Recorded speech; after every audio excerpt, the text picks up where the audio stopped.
Central jail में एक कैदी है।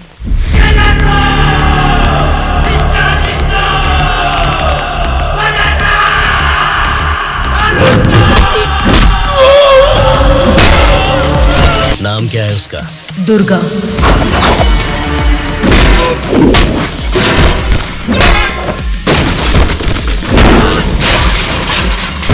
He is the most dangerous animal.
आप उसे मुझ पे छोड़ दीजिए मैडम, मैं देख लूंगा। ये जेल है, कोई पबजी खेलने का ग्राउंड नहीं, समझ गया? बोल क्यों नहीं रहा है? क्यों मारा उन लोगों को? नजरें नीची करो। कायदे में रहोगे तो फायदे में रहोगे मुन्ना, नहीं तो मेरे बारे में तुम जानते नहीं हो, सीधे तिहाड़ जेल में फेंक दूंगा। ए, तुम लोग क्या देख रहे हो? इसे ले जाके सेल में डाल दो। जेलर साहब। क्या हुआ बादशाह, बात क्या है?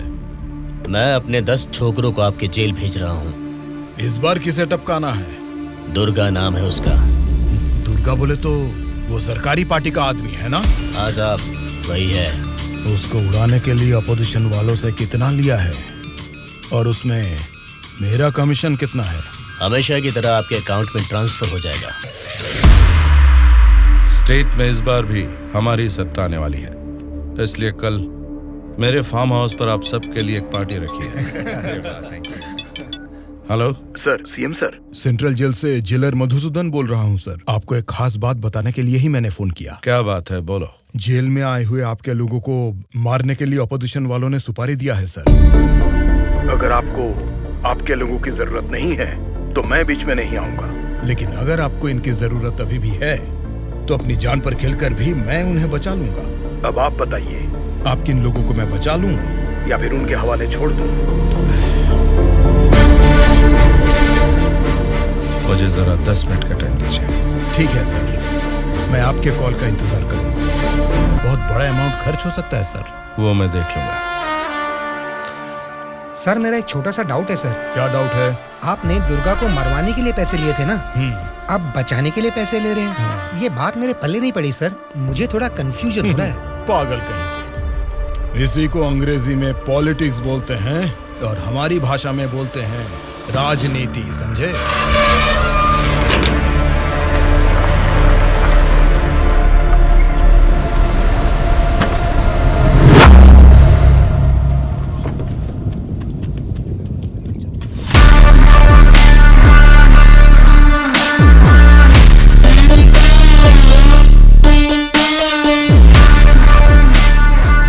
फिर से जेल में आ गए ना, अब लगता है जेल में कोई बड़ा कांड होने वाला है।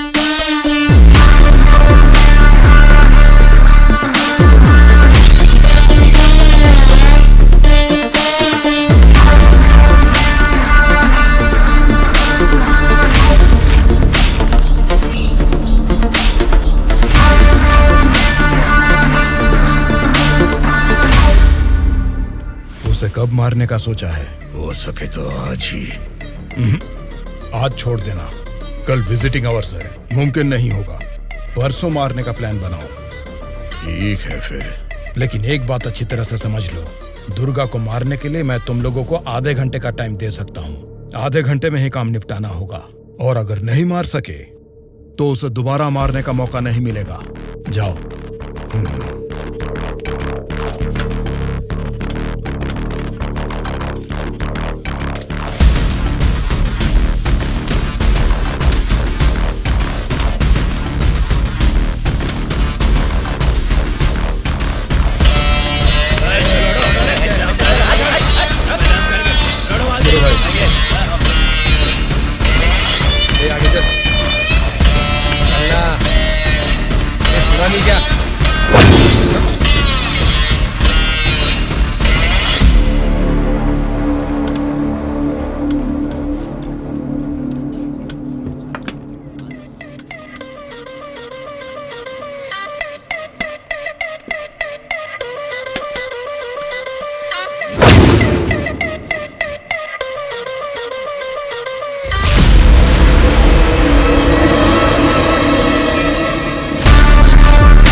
देख रहा था ना, अब मुझे भी देख ले एक बार।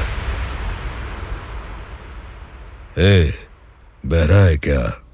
आंखें निकाल कर गोटियां खेलूंगा। ए, बोलना। तेरे से बात करे ला रे, समझ में नहीं आता भाई क्या बोल रहा है।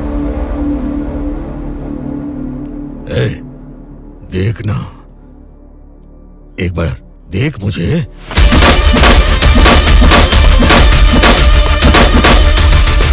मेरे बारे में तुम जानता नहीं हो, सीधे तिहाड़ जेल में फेंक दूंगा।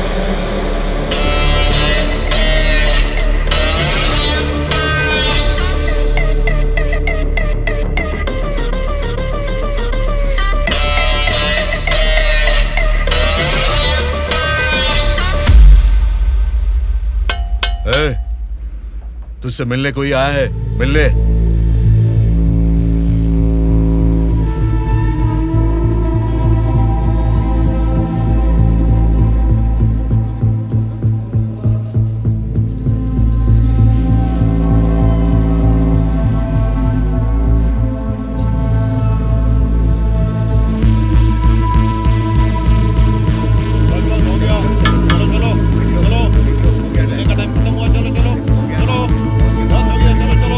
चलो, चलो टाइम हो गया। चल शिवा तू निकल, ठीक मैं है बाद यार, में ध्यान रख अपना।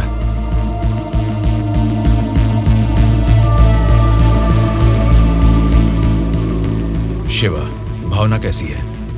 देखा, अभी याद आई ना तुझे उसकी? मुझे लगा तू भूल गया था।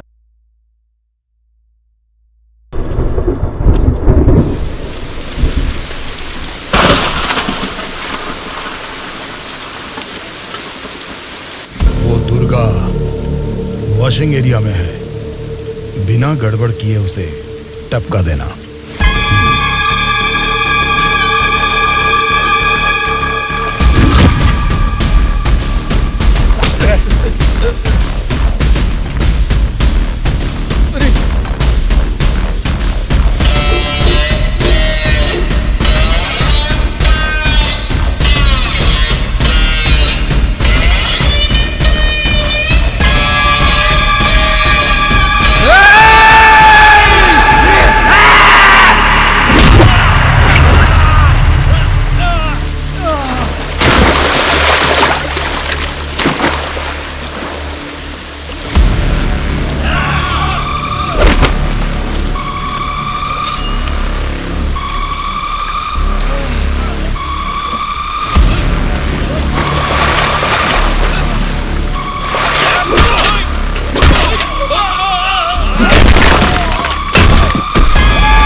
इनको इनके सेल में डाल दो।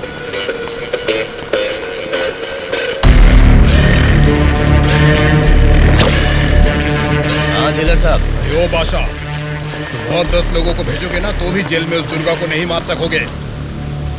क्या हुआ जेलर साहब? क्या हुआ है? तुमने जिन 10 लोगों को भेजा उन्हें उसने कुत्ते की तरह पीटा। मुझे तो लगता नहीं है उनमें से एक भी जिंदा बचेगा। आइंदा जेल के अंदर ऐसी बचकानी हरकत मत करना। जेल के बाहर ही निपटाओ। प्लानिंग जेल के बाहर करो। रखो फोन।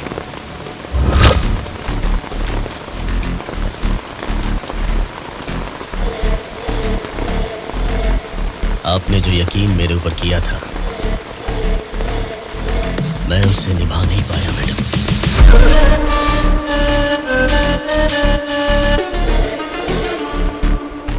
आप ये गन लीजिए मैडम। इस गन से मुझे अभी इसी वक्त यहीं पे मार दीजिए, नहीं तो मुझे एक और मौका दीजिए। मैं खुद जेल में जाकर उस दुर्गा को मारूंगा।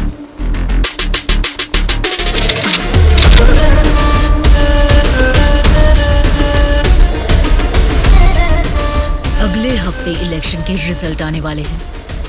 अगर रिजल्ट मेरी फेवर में नहीं आए तब बताऊंगी कि तुम्हें किसको मारना है।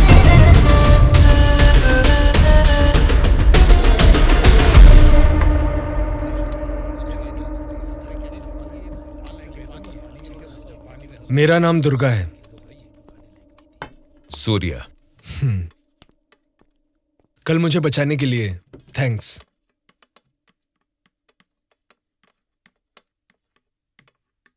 तुम्हारे बारे में सुना था, तुम किसी मर्डर केस में जेल आए हो।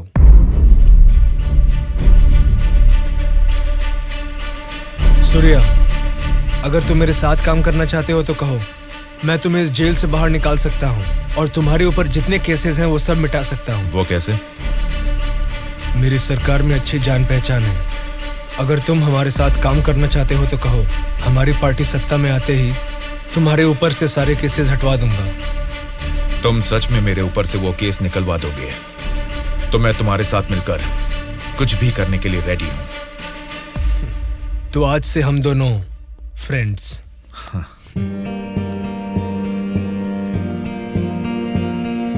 अच्छा, उस दिन वो लोग तुम्हें मारना क्यों चाह रहे थे? ऑपोजिशन वाले तो मुझे कई दिनों से मारने की कोशिश कर रहे थे, क्योंकि उन्हें इस बार जेल में मौका मिल गया, इसीलिए वो मुझे मारने आ गए।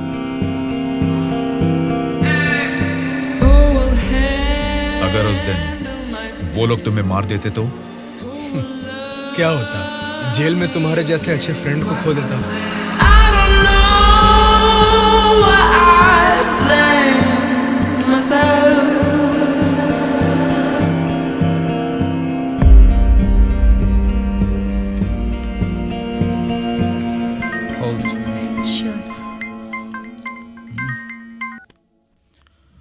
हेलो, मैं दुर्गा बोल रहा हूँ।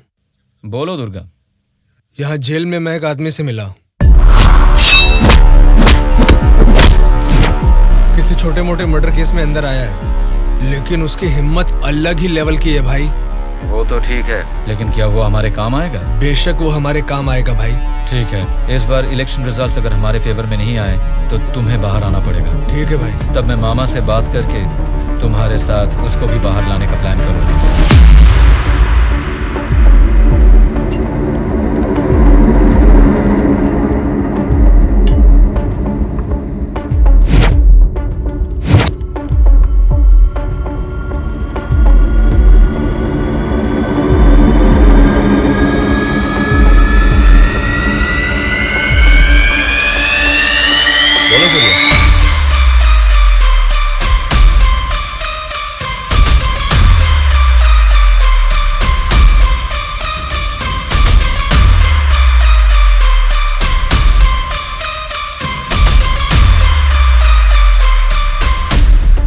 देखो सूर्या, ये सोसाइटी नहीं बदलेगी, ना ही जनता।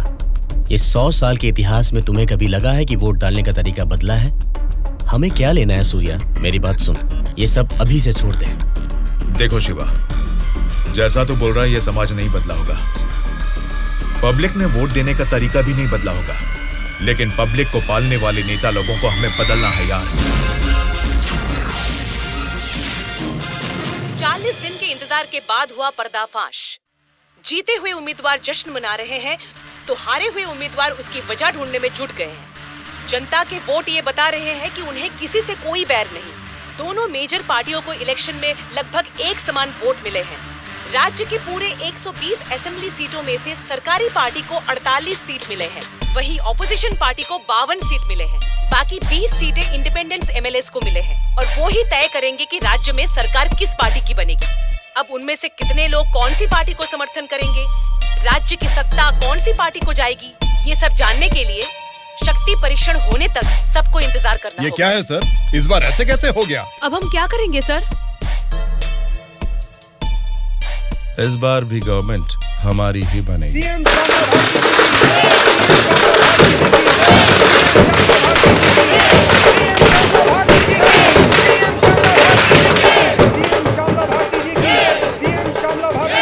मैडम, इस बार सरकारी पार्टी से आपकी पार्टी लीड में है, इस बारे में आपका क्या कहना है? जनता को अब हमारे ऊपर यकीन आ गया है, इसलिए इस बार हमारी पार्टी लीड में है। Thank you. श्यामला भारती जी की, सीएम श्यामला भारती जी की, सीएम श्यामला भारती जी की, सीएम श्यामला भारती जी की, सीएम श्यामला भारती जी की, सीएम श्यामला भारती जी की, सीएम श्यामला भारती जी की, सीएम श्यामला भारती जी की।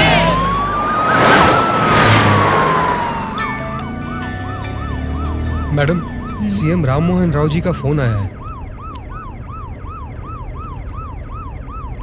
बोलिए एक्स सीएम राम मोहन राव जी, कैसे लगे आपको इस बार के इलेक्शन के नतीजे? इस बार 4 सीट आपको ज्यादा मिली है, ऐसा सोचकर ये मत समझिए कि जीत आपकी हुई है। मिस श्यामला भारती जी,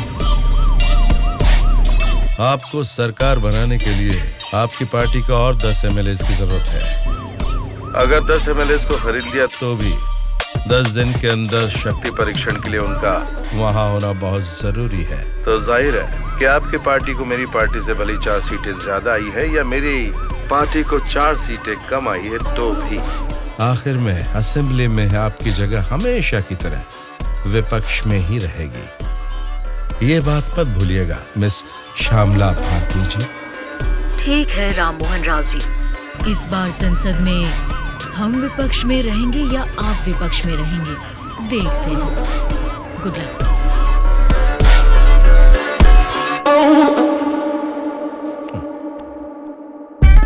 ये जानते हुए कि हमारी पार्टी लीड में है, ये राम मोहन राव कॉन्फिडेंटली कह रहा है कि हमारी पार्टी जीत नहीं सकती। इससे ये साफ पता चलता है कि हमारी पीठ पीछे साजिश हो रही है। हम एक लीडिंग पार्टी है, हमें हमारी पार्टी को सत्ता में लाने के लिए उन 20 इंडिपेंडेंट्स को हमारी पार्टी में लाने का कोई न कोई तरीका ढूंढना होगा। हमें उन 20 लोगों को जल्द खरीदना होगा मैडम, और उसका केवल एक ही रास्ता है। कौन सा रास्ता? अनंतगिरी में 20 साल से ना हारने वाले कल्याण प्रसाद को हमें सबसे पहले खरीदना होगा मैडम। उसी को क्यों? वही किंग मेकर है मैडम। जितने भी 20 इंडिपेंडेंट उम्मीदवार है वो सब उसी के हाथ में रहते हैं। तो फिर जल्द से जल्द बुलवाइए उसे। कल्याण प्रसाद को फोन करके कहो कि तुरंत मेरे फार्म हाउस पर आकर मुझसे मिले। ओके? ठीक है सर।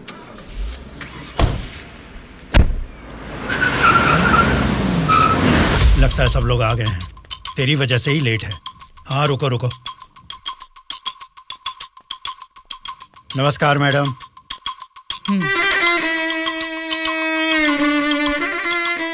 मैडम, डायरेक्टली पॉइंट पर बात करेंगे, इससे दोनों का टाइम बचेगा। मैं भी सीधे पॉइंट पर आकर बात करूंगी। आपके 20 एमएलएस को हमारी पार्टी को समर्थन देना होगा। इसके लिए आपके एक एमएलए की कीमत बताइए। एक एमएलए ने अपने मतदान क्षेत्र में जीतने के लिए तकरीबन 50 करोड़ रुपए खर्च किए हैं। एक एमएलए को 100 करोड़ दे दीजिए। क्या मतलब? एक एमएलए को 100 करोड़? मतलब इसके हिसाब से 20 एमएलए को 2000 करोड़? हाँ मैडम। इतना क्यों? मार्केट में आजकल रेट बहुत बढ़ गए मैडम। एक जमाने में खाना पकाने का तेल 100 रुपए लीटर मिलता था और अब 230 रुपए हो गया है। फिर भी लोग खरीद रहे हैं ना। वैसे जनता के बारे में हम कुछ सोच रहे हैं क्या? नहीं ना। इसीलिए जैसे चीजों के दाम बढ़ गए हैं, वोटर्स ने भी अपने रेट बढ़ा दिए हैं मैडम। एक टाइम पे 1000 रुपए में मिलने वाले वोट अब 5000 में मिलते हैं। यहाँ कोई भी कैंडिडेट को देख के वोट नहीं डालता मैडम, वो वोट डालता है कैश देखकर ही। मतलब आपके एमएलएस को हमारी पार्टी को समर्थन देना है तो आपको 2000 करोड़ देने होंगे, सही कहा? 2000 करोड़ नहीं मैडम। तो फिर? 2500 करोड़। मतलब 2500 करोड़ रुपए? यस। वो 500 करोड़ किसके लिए? वो मेरा कमीशन है मैडम। आपका कमीशन 500 करोड़ है? जी मैडम, मैं आपको कोई प्याज टमाटर थोड़ी ना बेच रहा हूँ। इस राज्य की सत्ता 5 साल के लिए दे रहा हूँ आपको। इसके बदले में एक छोटी सी 500 करोड़ की रकम कमीशन लेने में कोई गलती नहीं है madam.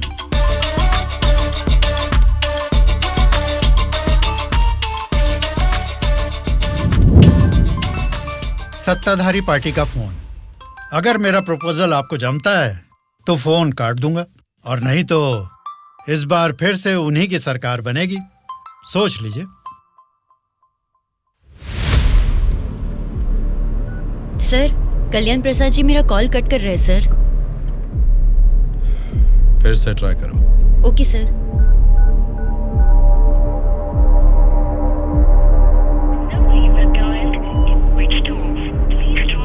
Sir, phone switch off आ रहा है सर।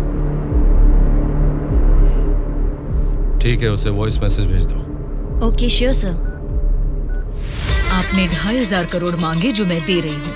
कोई गलती नहीं होनी चाहिए। शक्ति परीक्षण वाले दिन हमारे 20 एमएलए आपके पीछे दुम हिलाते हुए चलेंगे। आप जहां साइन करवाएंगी वहां करेंगे। अब आप सीएम पद की शपथ लेने के लिए तैयारी कीजिए मैडम। लेकिन उसके पहले हमें एक काम करना है। वो क्या है मैडम? आपने मुझसे हाथ मिला लिया है, ये खबर राम मोहन राव को जरूर पता चल जाएगी। हमें हमारे एमएलएस को सेफ रखना होगा। इसलिए उन सभी एमएलएस को राम मोहन राव से सेफ रखने के लिए मैंने बेंगलुरु में एक स्टार होटल पूरा बुक कर लिया है। शक्ति परीक्षण होने तक वो सारे उधर ही रहेंगे। आपके एमएलएस के साथ हमारे एमएलएस को भी मिलाकर उधर भेजेंगे तो वो सब साथ में वहाँ सेफ रहेंगे। आपकी बात सही है मैडम, पर उस राम मोहन राव के डर से सिटी से इतनी दूर बेंगलुरु में एमएलएस को रखने की जरूरत नहीं है मैडम। वो क्या है ना, शहर के बीचों बीच मेरे कंट्रोल में एक जगह है जिसके बारे में किसी को नहीं पता। ये 10 दिन हम अपने एमएलएस को वहीं छिपाएंगे तो टाइम भी सेव होगा और अपने लोग अपने ही साथ हैं, ये भरोसा भी रहेगा। लेकिन उतनी सेफ प्लेस इस सिटी में कहाँ है? सॉरी मैडम, शक्ति परीक्षण होने तक उस जगह के बारे में मैं आपको भी नहीं बताऊंगा। ठीक है, फिर आपके एमएलएस के साथ हमारे एमएलएस को भी आपकी बताई हुई जगह पर भेजूंगी। देखना कोई भूल ना हो। Okay madam. सत्या। हाँ सर। सर, श्यामला भारती जी ने कल्याण प्रसाद जी को 2,500 करोड़ में खरीद लिया। अब हमारी हालत क्या होगी सर? हमारी सरकार गिर गई क्या? सर, इलेक्शन में मैंने 100 करोड़ खर्च किया। अब मेरा क्या होगा सर? बताइए सर। मेरा क्या होगा? बस चुप हो जाओ। परेशान होने की जरूरत नहीं है। शक्ति परीक्षण में अभी टाइम है। मैं जानता हूं मुझे क्या करना है। आपकी बात मुझे समझ आ गई। अभी मुझे क्या करना है बोलिए। अनऑफिशियली किसी भी हालत में दुर्गा मुझे जेल से बाहर चाहिए, चाहे जितने भी पैसे लग जाएं। तुरंत जेलर से बात करके काम को अंजाम दो। ठीक है मामा, पर एक रिक्वेस्ट है। बोलो क्या है? दुर्गा के साथ एक और आदमी को जेल से बाहर निकलवाना है मामा। कौन है वो? उसका नाम है सूर्या। उसकी गट्स, उसकी हिम्मत, वो अलग ही लेवल की है।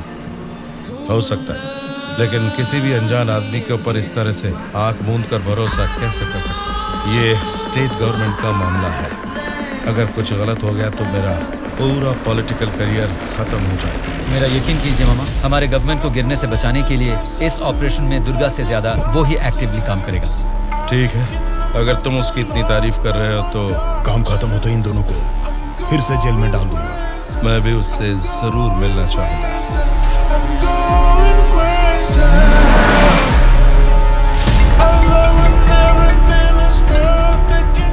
हेलो मैडम, मुझे आपको एक इन्फॉर्मेशन देनी है। हाँ बोलिए। जेल से दुर्गा भाग गया है। अपने एमएलएस को संभालिए।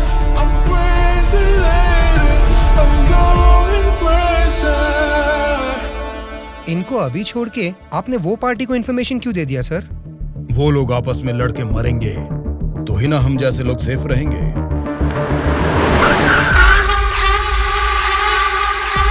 आज रात यहीं पे रुकना। कल सवेरे 8 बजे मामा से मीटिंग हो सकती है। कॉल आते ही यहाँ से निकल जाना। मैडम, कल रात ही मैंने अपने सभी लोगों को सेफ जगह पर शिफ्ट किया है और यहाँ वो सारे लोग बहुत ही एंजॉय कर रहे हैं। वो ठीक है, पहले मेरी बात सुनिए। बोलिए मैडम। सरकारी पार्टी वाले जेल से उस दुर्गा को बाहर लेकर आए हैं, ये इन्फॉर्मेशन आई है। मैं नहीं जानती तुम क्या करोगे। हाँ?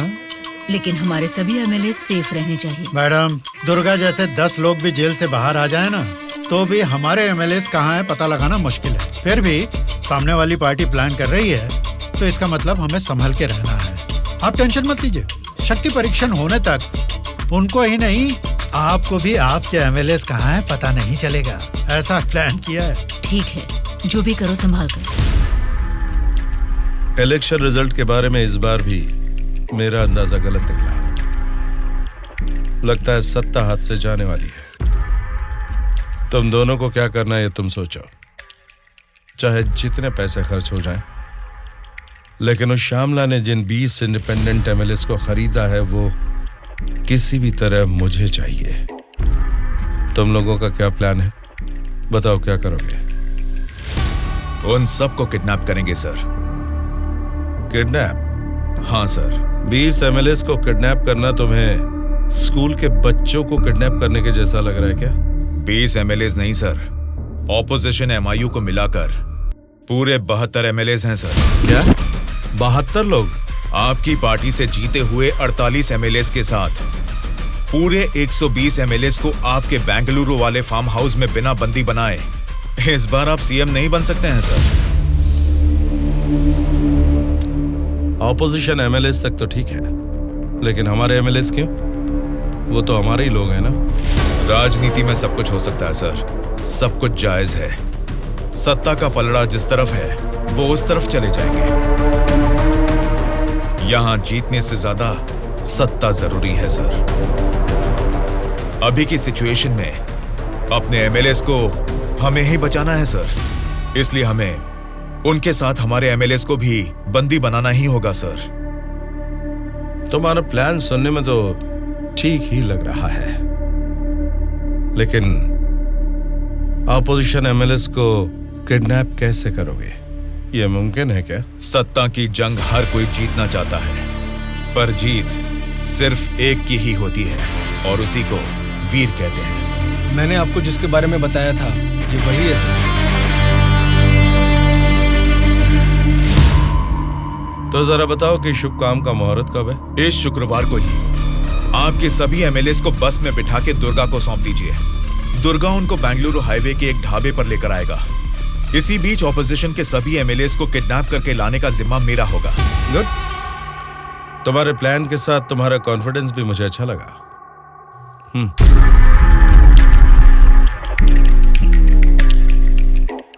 इस बैग में 2 करोड़ है, इसे सिर्फ एडवांस ही समझो।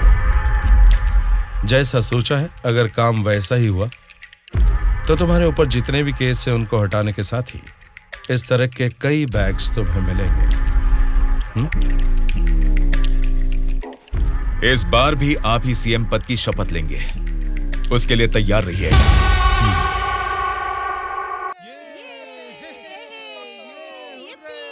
कल्याण प्रसाद के फोन का लास्ट कॉल लोकेशन कल रात 11 बजे का गुलजार हाउस में दिखा रहा था।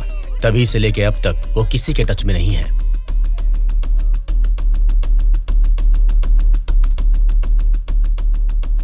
तो फिर वो पक्का गुलजार हाउस में ही है। हाँ बोलो। मैडम, आपके लिए एक बैड न्यूज है। गुलजार हाउस में ठहरे हुए आपके सभी एमएलएस को सत्ता वाली पार्टी के लोग किडनैप करने की कोशिश कर रहे हैं। आप फौरन उनको वहां से कहीं और शिफ्ट करवाइए, नहीं तो सीएम नहीं बन पाएंगी। लेकिन तुम कौन हो? आपका हितैषी हूं।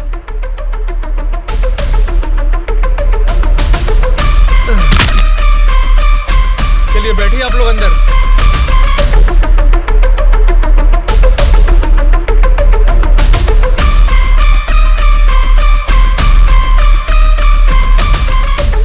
बोलिए मैडम। कहाँ हैं आप? मैं नहीं बता सकता। मैं सीरियसली कुछ पूछ रही हूँ, उसका सीधा जवाब दीजिए। मैं भी सीरियसली ही बोल रहा हूँ मैडम, नहीं बता सकता। आप सब गुलजार हाउस में हैं, ये बात मैं अच्छी तरह से जानती हूँ। वो कैसे मैडम? गूगल मैप पे भी सर्च करने पर इस जगह के बारे में किसी को पता नहीं चलता। सिर्फ मुझे ही नहीं बल्कि सरकारी पार्टी वालों को भी पता है कि आप सब कहाँ छुपे हो। अब क्या करें मैडम? उनके वहाँ पहुँचने से पहले निकलो वहाँ से और अपने साथ सभी एमएलएस को वहाँ से शिफ्ट कर दो। लेकिन अभी के अभी इतने एमएलएस को कहाँ शिफ्ट करेंगे मैडम? मैं बस भेज रही हूँ, मेरे बैंगलोर वाले रिसोर्ट में शिफ्ट हो जाओ। समझ गए तुम? समझ गया।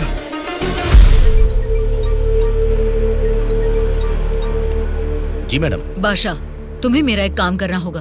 बोलिए मैडम। हमारे सभी एमएलएस को हम अर्जेंटली एक बस से बैंगलोर रिसोर्ट में शिफ्ट कर रहे हैं। हमारी बस सेफली बैंगलोर पहुंचे तब तक तुम्हें उसे फॉलो करना है। ठीक है मैडम। तुरंत अपने आदमियों के साथ बैंगलोर हाईवे पर वेट करो। Okay madam.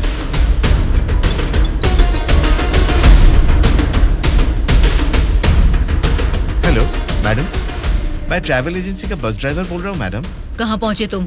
मैं बिल्कुल सही लोकेशन में पहुँच गया हूँ मैडम। ठीक है, हमारे लोग वहाँ आएंगे, वेट करो। ठीक है मैडम।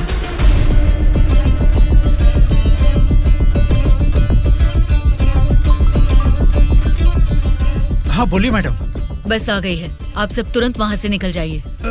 ठीक है मैडम। बस आ गई है, चलिए सब लोग बस में बैठिए।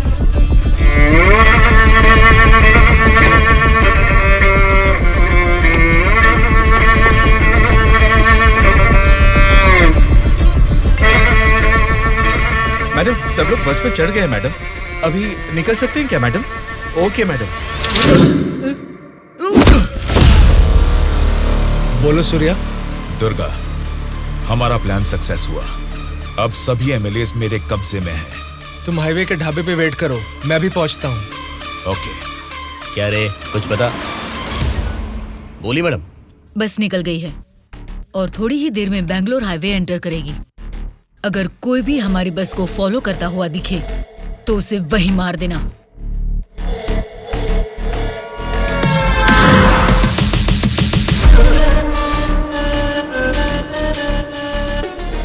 मैडम, हमारे एमएलएस की बस अभी सामने से क्रॉस हो गई है। तुम ध्यान से हमारी बस को फॉलो करना, ठीक है? ठीक है मैडम। ए चलो रे।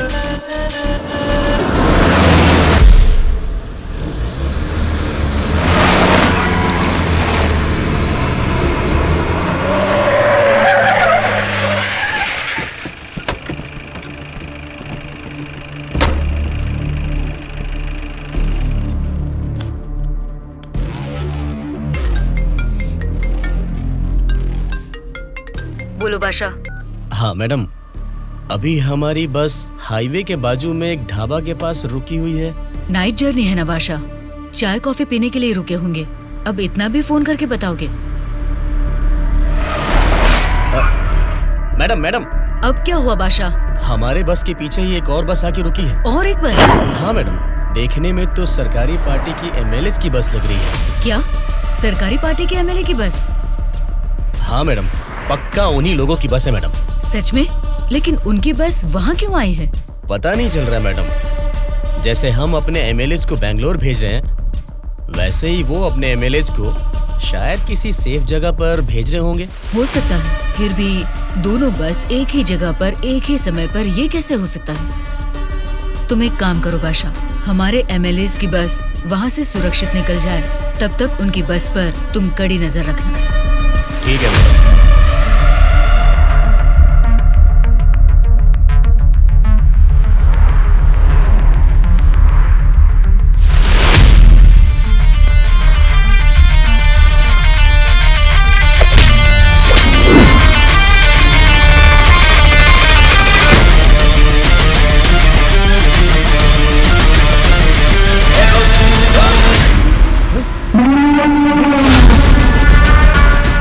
बोलो बादशाह। हमारे बस ड्राइवर ने सरकारी पार्टी के बस ड्राइवर दुर्गा को मार के उनकी बस को भी हमारे बस ड्राइवर ही ड्राइव करके ले जा रहे हैं मैडम।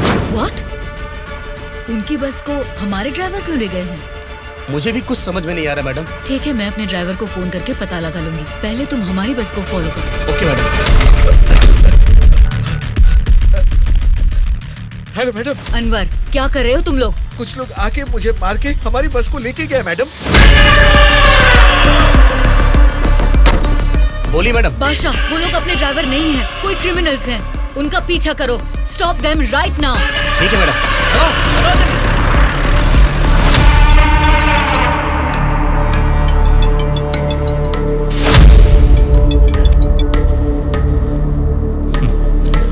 बोलिए श्यामला जी, इस वक्त कैसे याद किया?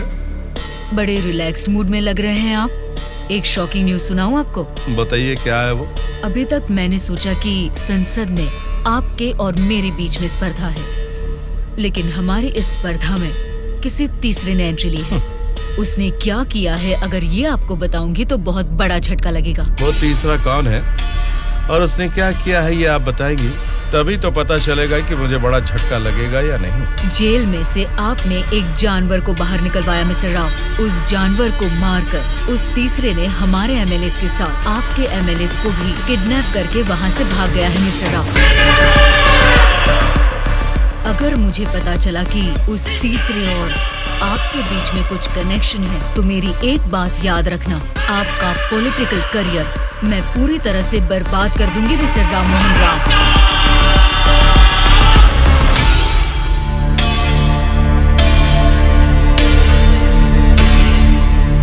क्या हुआ मामा? उस दुर्गा को कॉल कर।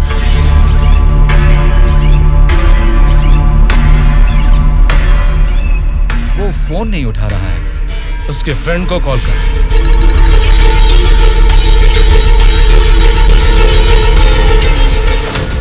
मेरे पॉलिटिकल करियर में ये फर्स्ट टाइम है जब मैंने किसी पर यकीन करके धोखा खाया। बोल कौन है रे तू? बोला था ना, ये सत्ता की जंग हर कोई जीतना चाहता है, लेकिन किसी एक को ही जीत मिलती है, उसी को वीर कहते हैं। अब वो जंग शुरू हो चुकी है।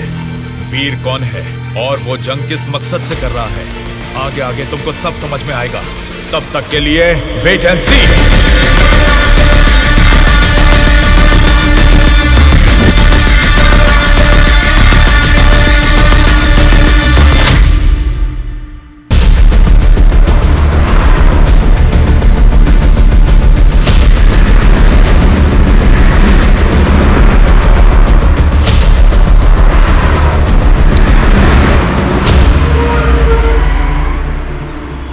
ये कौन सी जगह है?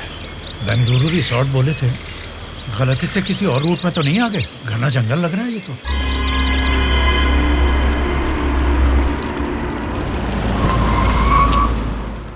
सर वो क्या है कि तुम पर भरोसा करके काम सौंप दिया, इसके लिए तो मुझे खुद को जूते मारने चाहिए। अपना ये चेहरा फिर मुझे कभी मत दिखाना। पता नहीं कहां से एक अनजान आदमी को लाकर मेरे सर पर बैठा दिया। अब देखो उसने क्या किया है। सॉरी मामा। मर जाओ जाकर। उस डीजीपी को फोन करके फार्म हाउस में आने के लिए कहो। ओके मामा। क्या रे, हमारी पार्टी ज्वाइन करने के लिए इस जंगल में आ गए तुम लोग? अरे जब लीड में हम हैं तो तुम्हारी पार्टी में आने की नौबत क्यों आएगी हमें? लीड में हम हैं बोलकर तुम सब लोग हमारी पार्टी में आ गए। देख लो, कुछ अकल है कि नहीं? खाली लीड नहीं, जीतने वाली भी अपनी ही पार्टी है। रुक जाओ, क्या है ये? इतना शोर कर रहे हो? आपस में लड़के कुछ नहीं मिलने वाला। हमें कुछ भी बोलिए, लेकिन हमारी पार्टी को कुछ मत बोलना, समझ गए? जरा सामने आओ और अपनी पार्टी की ताकत दिखाओ।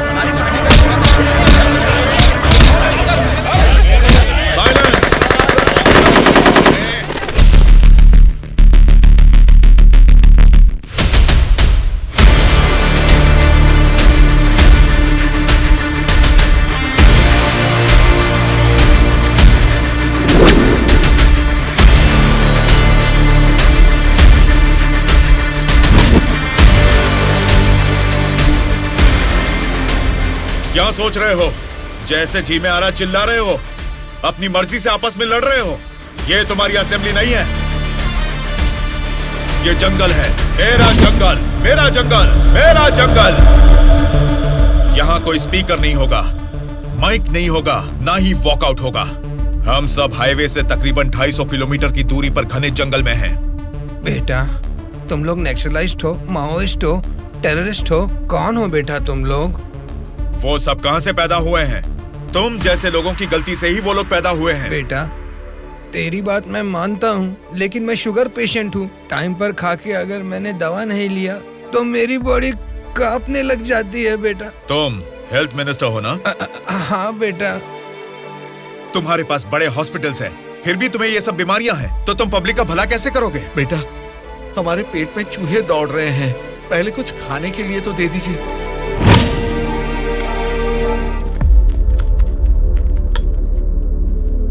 ये क्या खाना है? ये तो जेल के खाने से भी बदतर है। क्यों रे? तेरी राशन की दुकान में यही चावल तो बिकता है, फिर वो लोग कैसे खाते होंगे, कभी सोचा है?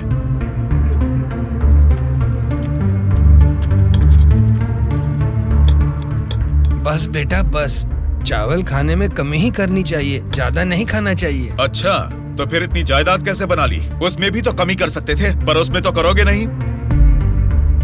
देखो बेटा, तुम्हारी बातें और करतूतें तो कमाल की हैं, लेकिन कमी है तो बस चेहरा नहीं दिखाया तुमने, जरा वो भी दिखा दो।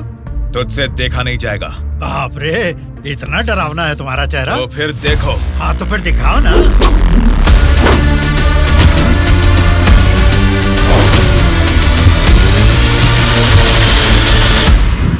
हमारी जिंदगी को लक्ष्य देता है ये महाविद्यालय, हमारे भविष्य को भी रचता है ये विद्यालय। स्वामी विवेकानंद ने कहा था कि देश का भविष्य युवा पीढ़ी के हाथों में है, लेकिन युवा होने के नाते हम क्या कर रहे हैं? देश के भविष्य से मुझे क्या करना है, ऐसा बोलकर हम खुद ही को स्वार्थी बनाते जा रहे हैं। मतलब हमारा पढ़ाई करना, नौकरी करना स्वार्थ है क्या? प्रॉब्लम पढ़ाई के बारे में या जॉब के बारे में नहीं है बेटा, तो फिर देश के भविष्य के बारे में ना सोचना ही प्रॉब्लम है। इसीलिए तो हर 5 साल में हम वोटिंग करके नेता लोगों को चुनते हैं, ये सब काम तो उनका है। वही तो हम लोगों की गलती है, वोट देते हैं और भूल जाते हैं। एक स्टूडेंट की हैसियत से फैसला करना आपके हाथ में नहीं है, लेकिन बेहतर समाज का निर्माण करने का सामर्थ्य आप में है। उन लोगों को खड़ा करके पूछने का हक भी आपको है। जब आप लोग ऐसा करेंगे तब स्वामी विवेकानंद की बात सच होगी कि देश का भविष्य युवाओं के हाथों में है। जाल खरीदने के लिए पैसे देंगे, नाव खरीदने के लिए लोन देंगे। तुमसे यही वादा इलेक्शन से पहले किया गया था ना, लेकिन अब सत्ता में आकर 4 साल होने के बाद भी एक भी वादा पूरा नहीं किया। इसको आप कब तक सहेंगे और कितने दिन भुगतेंगे? इन एमएलएस को जीतने दीजिए और सवाल कीजिए।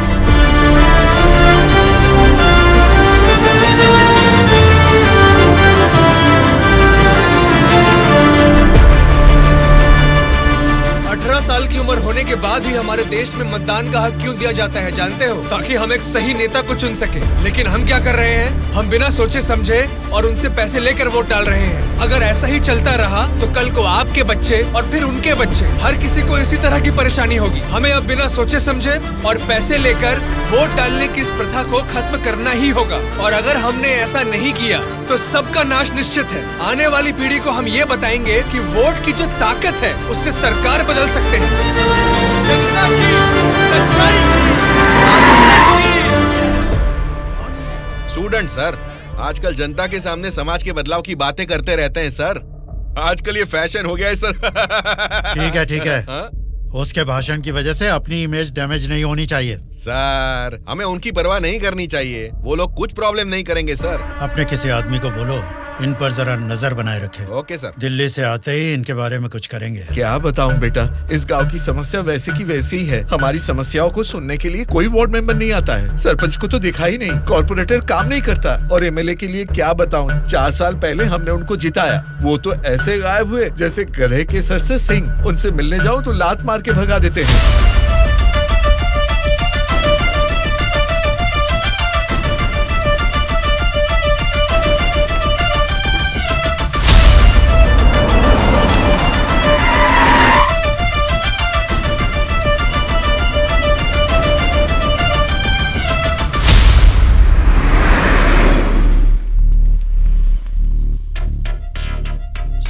हाँ सर।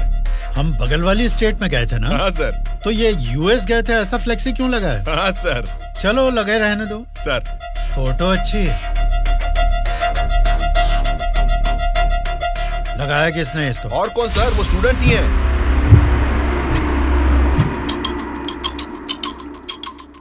इन पोस्टर्स को देखकर वो एमएलए पक्का रिएक्ट करेगा। रिएक्ट तो करेगा, पर कैसे रिएक्ट करेगा वो पता नहीं चल रहा। जैसा भी रिएक्ट करें, कोई भी प्रॉब्लम आने दो, हम सबका सामना कर लेंगे साथ में। जैसा आपने सोचा वैसा नहीं होगा। शक्ल से तो पढ़े लिखे लगते हैं, पढ़ाई की है तो नौकरी, अच्छी नौकरी कर लेते। ऐसे पेस्ट लगा के पोस्टर लगाने की गंदी हरकतें क्यों कर रहे हैं आप लोग? ये पॉलिटिक्स के चक्कर में क्यों फंस रहे हैं? ये एक दलदल है, एक बार इसमें उतर गए ना तो फिर इससे बाहर नहीं निकल पाओगे, समझ गए ना? मतलब आपकी नजर में वोटर की कोई वैल्यू नहीं? अरे बहुत सही कहा आपने। आपकी नजर में वोटर की बड़ी कीमत है, लेकिन हमें वोट की कीमत पता है। यही फर्क है आपकी और हमारी सोच में। एक बार वोट मिल गया ना, फिर वोटर को कौन पूछता है? 5 साल के लिए हम ही राजा, हम ही मंत्री। मतलब आपसे सवाल करने वाला कोई नहीं है क्या? अब तुम ही बताओ, जो लोग पैसा लेकर वोट डालते हैं उनको सवाल पूछने का अधिकार है? अभी जो भी हो रहा है वो इलेक्शन नहीं है, कलेक्शन है। हम वोट कलेक्ट करेंगे, वो पैसे कलेक्ट करेंगे। एक एक वोट का 5,000, 1.5 लाख वोट हैं, मतलब 75 करोड़। उसके साथ दारू, बिरयानी, नाच गाना, पोस्टर, पब्लिसिटी, इनके अलावा हमारे नेता को मिलने वाले गिफ्ट्स, बाप रे, तकरीबन 150 से 200 करोड़ खर्च होता है। अब इस खर्चे को प्रॉफिट में बदलना है, 200 करोड़ का 1000 करोड़ बनाना है। ये सब करने में ही 5 साल निकल जाएंगे। फिर जनता की सेवा करने का टाइम कहाँ रहेगा? वैसे वोट बेचने वाले की हम सेवा क्यों करें? उसको पूछने का हक नहीं है, क्योंकि उसने तो अपना वोट बेच दिया है। इसलिए मैं तुम लोगों को आखिरी बार बोल रहा हूँ, सड़क छाप गुंडागर्दी से जिंदगी शुरू की थी, अब स्टेट मिनिस्टर हूँ। मुझे फिर से गुंडा बनने पर मजबूर मत करो। इलेक्शन नजदीक आ रहे हैं। पिछली बार वोट के लिए 5,000 मांगे थे, इस बार 10,000 मांगेंगे। हमें इसके लिए तैयार रहना है। यहाँ वोट के लिए ही नहीं, सीट के लिए भी पैसे देने हैं। पार्टी हाईकमांड मेरी परवाह नहीं करेगी तो मुझे बहुत दिक्कत हो जाएगी। मेरे रास्ते से हट जाइए। इसके बावजूद भी अगर किसी ने रोका तो तुम सबकी डेट ऑफ बर्थ तो अलग अलग है, लेकिन डेट ऑफ डेथ एक हो जाएगी, याद रखना। चलता हूँ। डार्लिंग, डार्लिंग, सब अच्छा ही हुआ है। टी स्टेट का एडवांस दे दिया है। अगले महीने इलेक्शन है, उसके बाद रजिस्ट्री होगी। ऊटी टी स्टेट की तुम ही मालकिन हो। तुम्हारा सर देखो। आपकी नजर में वोटर की बड़ी कीमत है, लेकिन हमें वोट की कीमत पता है। एक बार वोट मिल गया ना, फिर वोटर को कौन पूछता है। 5 साल के लिए हम ही राजा, हम ही मंत्री। आज की ब्रेकिंग न्यूज, हम आपके सामने एमएलए कल्याण प्रसाद जी की बेईमानी का खुलासा करने वाले हैं। टीवी देखिए सर। जो लोग पैसा लेकर वोट डालते हैं, उनको सवाल पूछने का अधिकार है। अभी जो भी हो रहा है वो इलेक्शन नहीं है, कलेक्शन है। तो तुम सबकी डेट ऑफ बर्थ तो अलग अलग है, लेकिन डेट ऑफ डेथ एक हो जाएगी, याद रखो। खुद कल्याण प्रसाद जी के मुंह से ये बातें सुनने के बाद उन्हें मिनिस्टर के पद से ही नहीं, बल्कि पार्टी के हाई कमांड ने उन्हें पार्टी से भी सस्पेंड कर दिया है। आपको बिना बताए पद से निकाल दिया, ये तो नाइंसाफी है सर। क्या नाइंसाफी है रे? हाँ, मैं एक बड़ा बदमाश हूँ, ऐसा ही बोलकर इन्होंने वीडियो में मान लिया। सब लफंगे लोगों के ये बड़े नेता हैं। लो खाओ, सब ठूसो। और काम भी क्या है? खाना और सोते रहना। और बचा ही क्या है?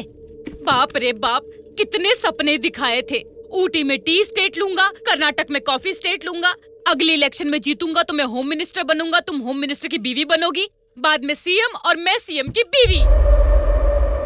क्यों जी, तुम तो मुझे सीएम की बीवी बनाना चाहते थे, तुम तो खुद ही सीएम नहीं बन पाए। अभी देखो, नालायक की बीवी बनकर बैठी हूँ यहाँ पर। मैं सोच रही थी सीएम की बीवी बनने के लिए क्या करना पड़ेगा।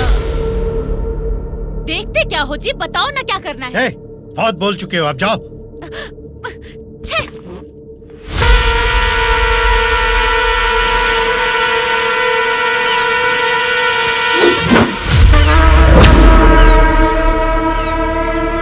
अरे क्या कर रहा है?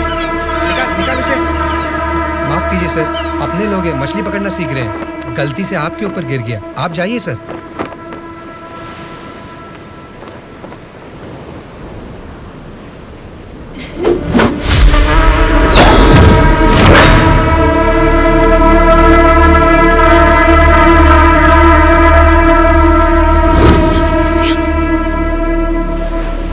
सॉरी सर, मछली पकड़ते समय समुंदर में सब मछलियां तो नहीं पकड़ सकते ना सर। हमारे हाथ में आई हुई मछली पकड़ेंगे, गलत मत समझिए। अब जाइए।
किसने तुम सबको भेजा है? बता, जल्दी बता।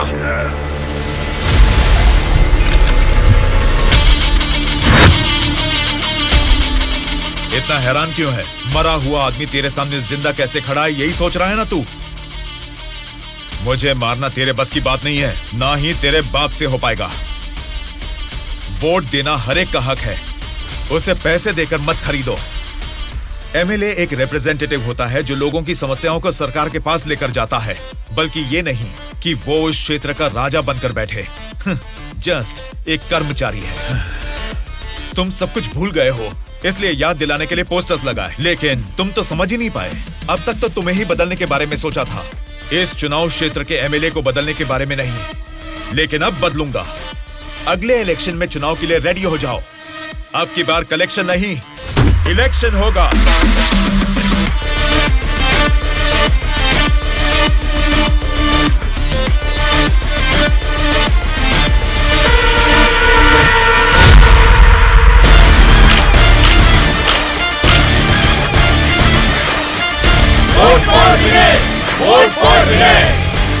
इसका नाम विनय है। अब हमारे चुनाव क्षेत्र से इंडिपेंडेंट उम्मीदवार के रूप में कल्याण प्रसाद जी के सामने खड़ा हो रहा है। यहीं पैदा हुआ है, आपकी तकलीफें जानता है। पैसे देकर आपका वोट नहीं खरीदेगा, लेकिन आपके द्वारा डाले गए हर एक वोट को इंसाफ दिलाएगा। इसे जिताकर तुम सब जीतना चाहते हो, या फिर उस कल्याण प्रसाद को वोट डालकर अगले 5 साल के लिए गुलाम बनकर जीना चाहोगे? ये आपकी मर्जी है। भैया, अभी तक पैसे लेके वोट देते थे, लेकिन अब भले काम के लिए वोट देंगे हम। अभी तक हमें कोई ऐसा नहीं मिला जो हमारा साथ दे। आप खड़े हो भैया, इस बार हम वोट आप ही को देंगे।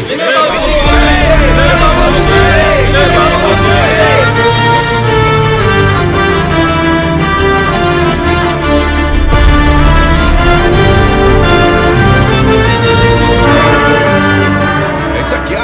यहाँ आप लोग बैठकर ताश खेल रहे हैं और वहाँ आपके सामने दूसरा लीडर खड़ा हो रहा है। देखो, पैसे लेकर वोट डालने वाली जनता के रहते हैं, इनकी परवाह नहीं करनी है। आपका बोया हुआ पेड़ आपको ही छांव देगा। आपका डाला हुआ वोट भविष्य का फैसला करेगा। अब किसे वोट देना है, ये आप ही तय कीजिए।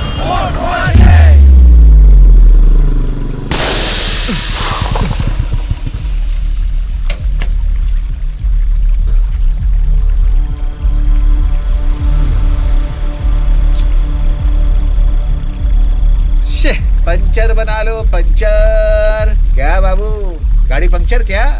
हाँ भाई, जरा अर्जेंटली जाना है, आप पंचर बना दोगे? बनाऊंगा ना। आगे जाके ये हमारे गांव का एमएलए बनेगा। पंचर थोड़ा खट से बना रे। तुम्हारे रोज जाने वाले रास्ते में अचानक तुम्हारी गाड़ी पंक्चर हो गई है, फर्क नहीं दिख रहा है क्या? उसके साथ जैसे गाड़ी पंक्चर हुई तभी पंक्चर वालों का हाजिर होना अजीब नहीं लग रहा है? वैसे तो इलेक्शन में खड़े होना भी अजीब बात है। आप तो एमएलए बन जाएंगे, असेंबली में चले जाएंगे, अपन तो इधर ही रह जाएगा ना। हम तो गुंडागर्दी ही करेंगे, और करेंगे भी तो क्या होगा? मारना, काटना, जलाना और बलात्कार करना। हम किसको मारेंगे, किसको काटेंगे जानते हैं? तेरे दोस्तों को। तेरे दोस्त सूर्या को बहुत बुरी मौत मारेंगे। बाद में बच्चों का कौन जानते हैं आप? आपके साथ घूमती है ना वो गोरी गोरी लड़कियां, जैसे चाहे मजे करेंगे। अय्याशी करके मुंबई रेड लाइट एरिया में जाके बेच देंगे उनको। सोच लेना। चलो रे। आप सबको कुछ बताना चाहता हूँ, लेकिन आप लोग गुस्सा मत होना। तो फिर तुम वो बात ही क्यों कर रहे हो जिससे गुस्सा है? अरे वो बात नहीं है। अरे तो अब बता भी दो ना। मैं ये इलेक्शन नहीं लड़ूंगा। What? ए, सच सच बताओ, क्या तुम्हें किसी ने डराया? ऐसा कुछ नहीं है, मैं ये इलेक्शन नहीं लड़ूंगा बस। ए, तेरी आंखों में मुझे डर दिख रहा है। क्या बात है, बोल। हाँ यार, मैं डर रहा हूँ, तो अब क्या करूँ? अगर जान का डर था तो इस इलेक्शन में खड़ा होने के लिए तैयार क्यों हुआ? कल ही नॉमिनेशन की लास्ट डेट है। कल 3 बजे एमआरओ ऑफिस के पास हम सब तेरा वेट करेंगे। तू कल आ रहा है और नॉमिनेशन भी डालेगा। उल्टा सीधा बोलेगा तो इन सब के बारे में तो नहीं जानता, लेकिन मैं तुझे मारकर समुंदर में फेंक दूंगा। याद रखना, कल शाम को 3 बजे एमआरओ ऑफिस। ये चलो रे। कल हम तेरे लिए वेट करेंगे।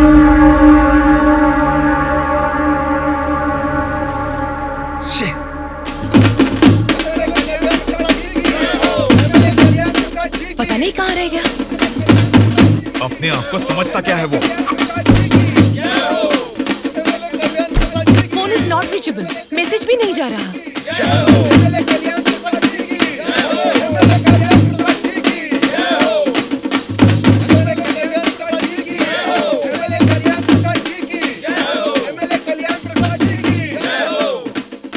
संभाल के रखना, बात के कार्यक्रम में काम आएंगे।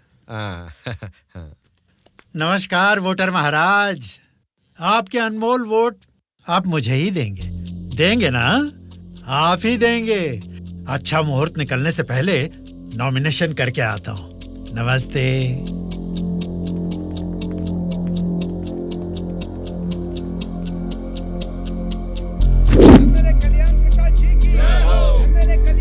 विनय को फिर से कॉल करो। इतना टाइम हो गया अभी तक नहीं आया। छोटे भाई, आपका कैंडिडेट अभी तक नहीं आया ना? राहु काल शुरू हो चुका है।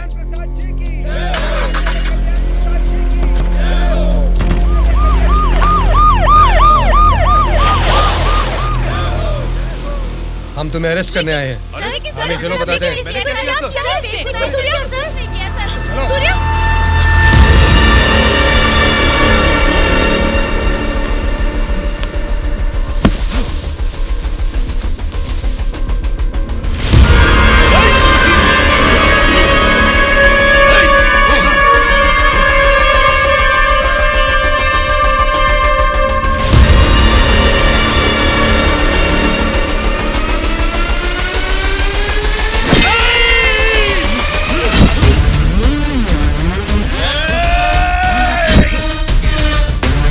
क्या हो रहा है सर? फायर रख अपना।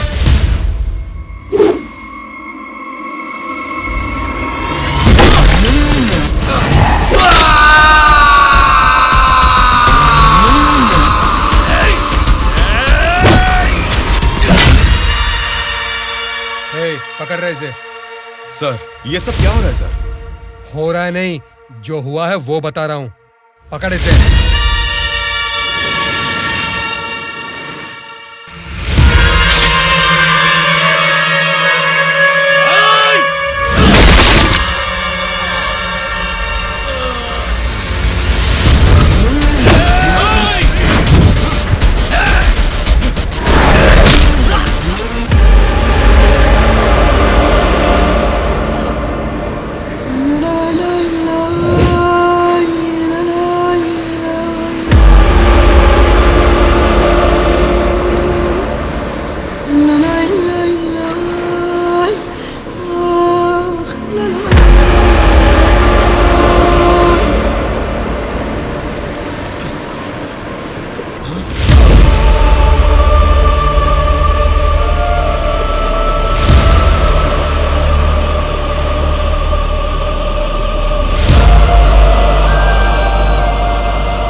इंस्पेक्टर साहब, छोटे भाई से कुछ बात करनी है। Okay sir. छोटे भाई, खुद को ही अकलमंद समझते हो, तुम्हारे रेंज की नहीं है, फिर भी मेरी थोड़ी सी अकल है। तुम्हारे इस्तेमाल किए हथियार को मैंने भी यूज किया, सोशल मीडिया। कल ही नॉमिनेशन की लास्ट डेट है। तू कल आ रहा है और नॉमिनेशन भी डालेगा। उल्टा सीधा बोलेगा तो, लेकिन मैं तुझे मारकर समुद्र में फेंक दूंगा। छोटे भाई, पॉलिटिक्स मतलब एक ऐसा समंदर जिसपे सफर के लिए शिप चाहिए या तो फिर बोट। तुमने खाली हाथ तैरना चाहा तो बीच समंदर में डूब जाओगे। तेरे जैसे नालायक को ही बोट और शिप की जरूरत पड़ती है। मुझे जरूरत नहीं है। मैं तुझे पीछा करके शिकार करके पकड़ूंगा, क्योंकि मैं एक शार्क हूँ, समझा? वो सही में शार्क निकला। पीछा किया, शिकार किया, और अब क्या करेगा? चलो यहाँ से। हाँ, चलो चलो जल्दी चलो। निकलो। हाँ, चलो जल्दी चलो। कुछ भी कहो यार, मौसम तो बहुत लाजवाब लग रहा है। पेट में बहुत गड़बड़ है, लगता है इधर ही बैठ के आ जाएगी। भाई, इस उम्र में भी तू टाइम पे हल्का हो जाता है, मतलब तेरा हेल्थ तो एकदम सुपर है मेरे भाई।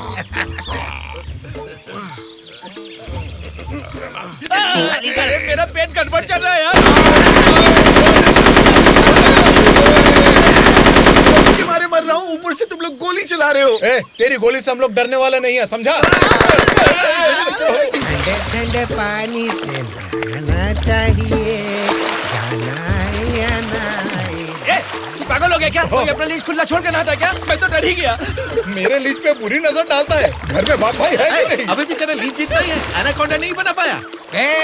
तुम लोगों को लीच और एनाकोंडा में फर्क नहीं समझता है क्या? लीच हो या एनाकोंडा हो, बीन बजाने से भी कोई फर्क नहीं पड़ने वाला है। अरे इस जंगल में बीन अरे ठीक से नहाने भी नहीं देता है, ठीक से हल्का भी नहीं होने दिया, गोलियां पे गोलियां चलाया जा रहा है। ये क्या हाल हो गया हमारा?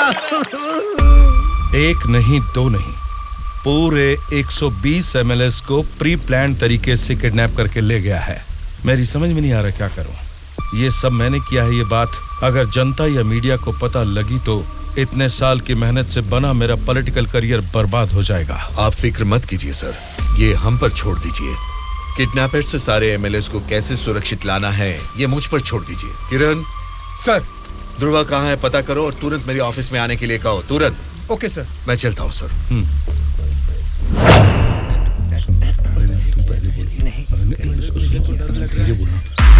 मुझे तो डर लग रहा है। तुम ही बोलो।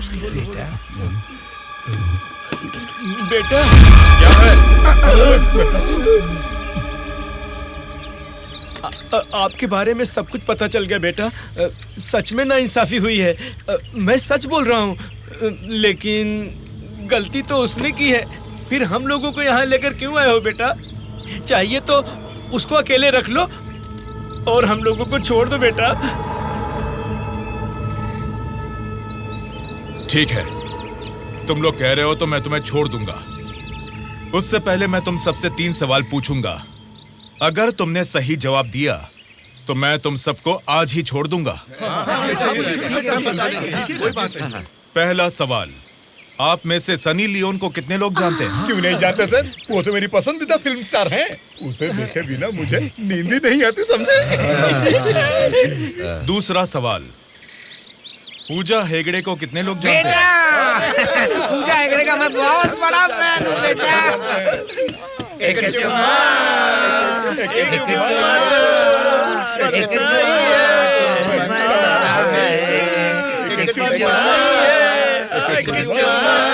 बेटा एक दूसरा गाना सुनाता हूँ, सुनो तुम।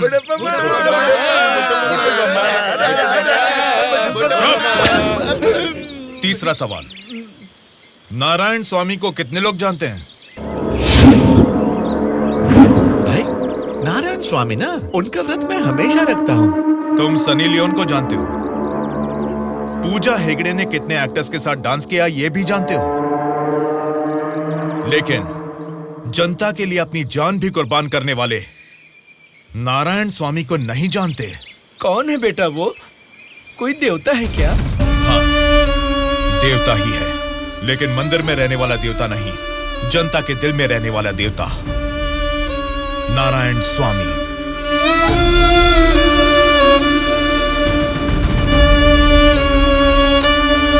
नमस्कार सर।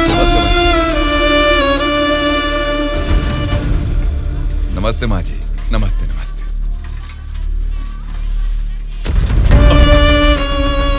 ये क्या किया बहन जी? क्या देख के पता नहीं चल रहा? कचरा है। हाँ वो तो पता चल रहा है, लेकिन कचरे की सही जगह तो कूड़ेदान होती है ना। तो आपने ये कचरा कूड़ेदान में डालने की बजाय यहाँ सड़क पर क्यों फेंक दिया? हमेशा कूड़ेदान में ही डालती हूँ, आज ही जस्ट मिस हो गया। वो अच्छा, अंग्रेजी बोलना जानती हो, लेकिन ये नहीं जानती कि कचरे को कूड़ेदान में डालना चाहिए। ये सब करने से ही बीमारियाँ फैल रही हैं और इंसान बीमार होते जा रहे हैं। जरा उधर देखिए, कूड़ेदान में पूरा कचरा भरा हुआ है। उसे निकालने वाला म्युनिसिपैलिटी से कोई भी दिखाई नहीं दे रहा। 1 हफ्ते से बोल रहे हैं कि आएंगे, लेकिन अभी तक कोई नहीं आया।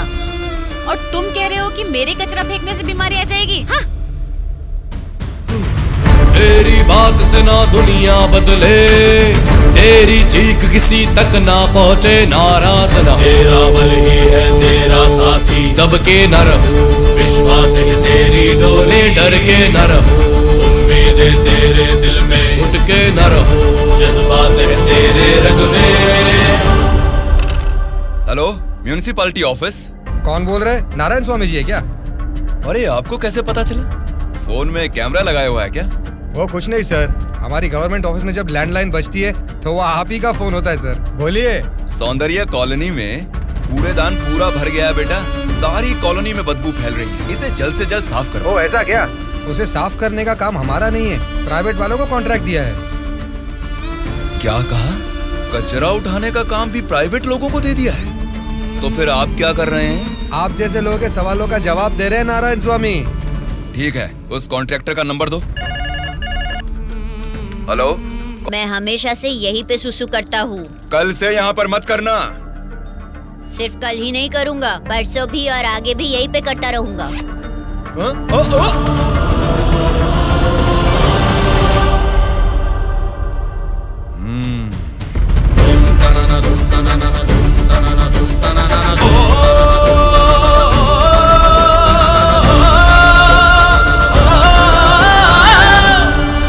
क्या हुआ? क्यों नहीं पेशाब किया?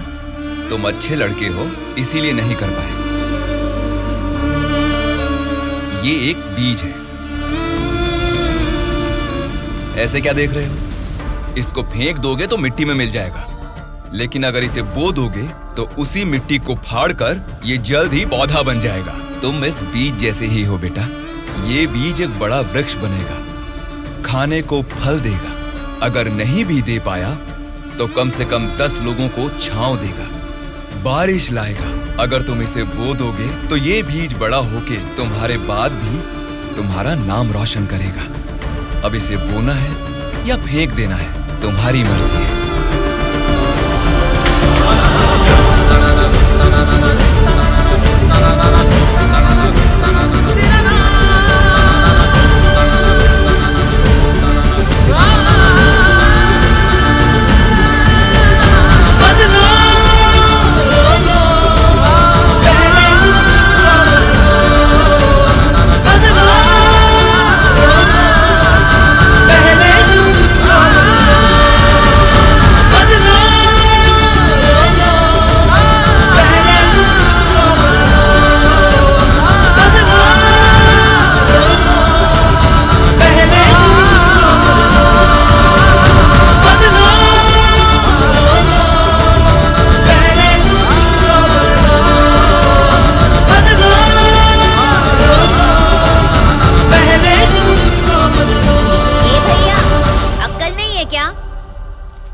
यहाँ इतनी सफाई है, यहाँ सुसु क्यों कर रहा है? वहाँ पब्लिक टॉयलेट है, उधर जाके सुसु करना। अरे वहाँ जाके हल्का होने का 2 रुपए लेते रे, पीने का पानी 1 रुपए रे, और हल्का होने के लिए 2 रुपए कहाँ से लाऊं मैं? चलो जाओ यहाँ से। जा रहा हूँ मैं।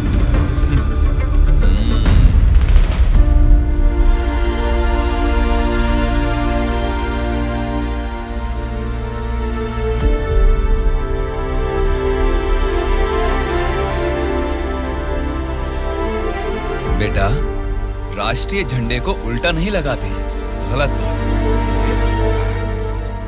राष्ट्रीय झंडे को ऐसे लगाते हैं, ऊपर केसरी, नीचे हरा। चलो झंडा फहराओ। क्या सोच रहे हो? तुम्हारा बोया हुआ बीज ही नहीं, मेरा बोया हुआ बीज भी बढ़ने लगा है, जल्द ही पेड़ बन जाएगा। चलो फहराओ।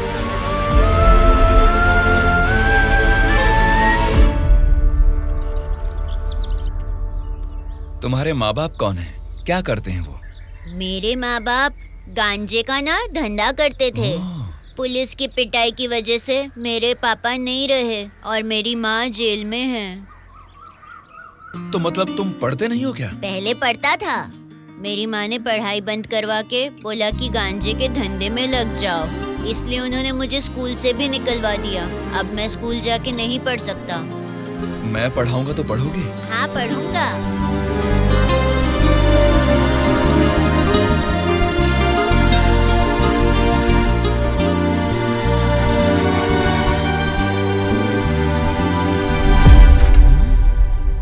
क्या कर रहे हो? स्कूल के बच्चों को दारू बेचना गलत बात है, वो भी इतने छोटे बच्चों को। 18 से कम उम्र वालों को दारू नहीं बेचनी। पता है ना तुम कानून का उल्लंघन कर रहे हो। कौन मैं? कानून की आंखों पर तो पट्टी बंदी है। पट्टी निकालो और अपने पीछे जेब में डाल दो। सिगरेट की दुकान स्कूल के बाजू में हो सकती है, मेरी वाइन शॉप नहीं हो सकती। मैंने कानूनन लाइसेंस लेके ये शॉप यहाँ खोली है। वैसे ही धंधा नहीं होने से हम परेशान हैं और तुम यहाँ आकर उपदेश देकर टाइम और धंधे की वाट लगा रहे हो। पढ़ाई करने वाले बच्चों को ही नहीं, पैसा मिलेगा तो दूध पीने वाले बच्चे को भी दारू बेचूंगा मैं, समझा तू? मेरा धंधा ही धर्म है। एक तो गलत काम कर रहे हो, ऊपर से चिल्ला रहे हो। हाँ चिल्लाऊंगा, क्या कर लेगा तू?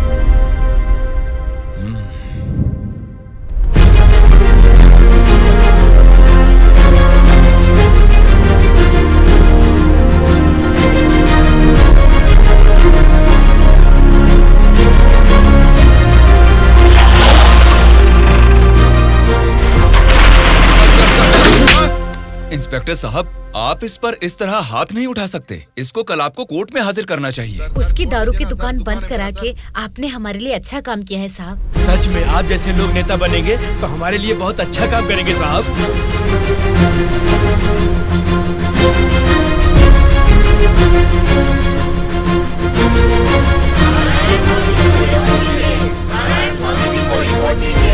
उस दिन जनता ने नारायण स्वामी को बहुत अच्छी मेजॉरिटी से जिताया था। जनता से इतना प्यार पाने के बाद उनके सुख दुख जानने के लिए वो हर एक चौखट पर गए। तभी उनको पता चला कि उनके क्षेत्र से गुजर रही गोदावरी नदी का पानी ना तो जनता को सिंचाई के लिए और ना ही पीने के लिए मिल रहा है। उन्होंने इस मामले को लेकर सरकार की नाकामियों के खिलाफ आवाज उठाई। उस चुनाव क्षेत्र की रेडियस कितनी है, वहाँ के भौगोलिक हालात क्या है, वहाँ के मौसम से कितनी बुआई करनी पड़ेगी जिससे किसानों को अच्छी पैदावार मिले, ऐसे बहुत सारे समस्याओं पर एक किताब ही लिखकर जनता के बीच में गए और उनसे बात की। सच कहूँ तो आज मैं नहीं जीता, बल्कि मुझे जिताकर आप सब ने लोकतंत्र को जिताया है। इस बदलाव से देश की राजनीति में एक नई शुरुआत होगी। मेरे हाथ में जो किताब देख रहे हैं, इसमें हमारे चुनाव क्षेत्र की कमियों, आप सभी की जरूरतों और उनको मैं कैसे पूरा कर सकता हूँ, इसमें मैंने ये सब लिखा है। आज से ये हमारे चुनाव क्षेत्र का संविधान है। मैं असेंबली में खड़े होकर आपकी इन सभी समस्याओं के लिए लड़ूंगा। मैं आने वाले 5 सालों में हमारे चुनाव क्षेत्र की गतिविधियां बदलने के लिए भरी असेंबली में पूरी सच्चाई के साथ लड़ूंगा और ये मेरा आप सबसे वादा है।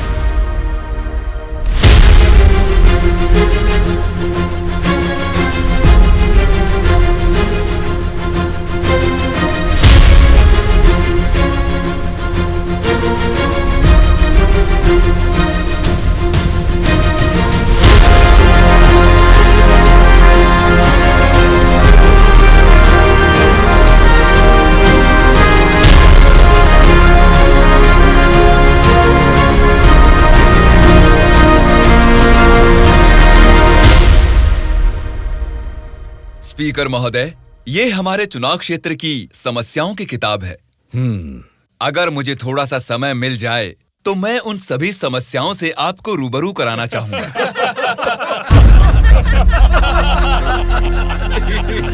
अरे आप लोग हंस क्यों रहे हैं? मैंने कोई कॉमेडी की है क्या? नहीं ना, हंसना बंद कीजिए। अध्यक्ष महोदय, नारायण स्वामी जी को देखकर ऐसा नहीं लगता कि असेंबली में आए हैं, किताब लेकर स्कूल में पढ़ने आए हैं ऐसा लगता है। अरे ये आप क्या कह रहे हैं? इसमें हमारे चुनाव क्षेत्र की समस्याएं लिखी हैं। स्पीकर महोदय ने साइलेंस बोला, आप फिर भी हंस रहे हैं। चुप हो जाइए। ये क्या स्पीकर महोदय, ये तो आपकी भी नहीं सुन रहे।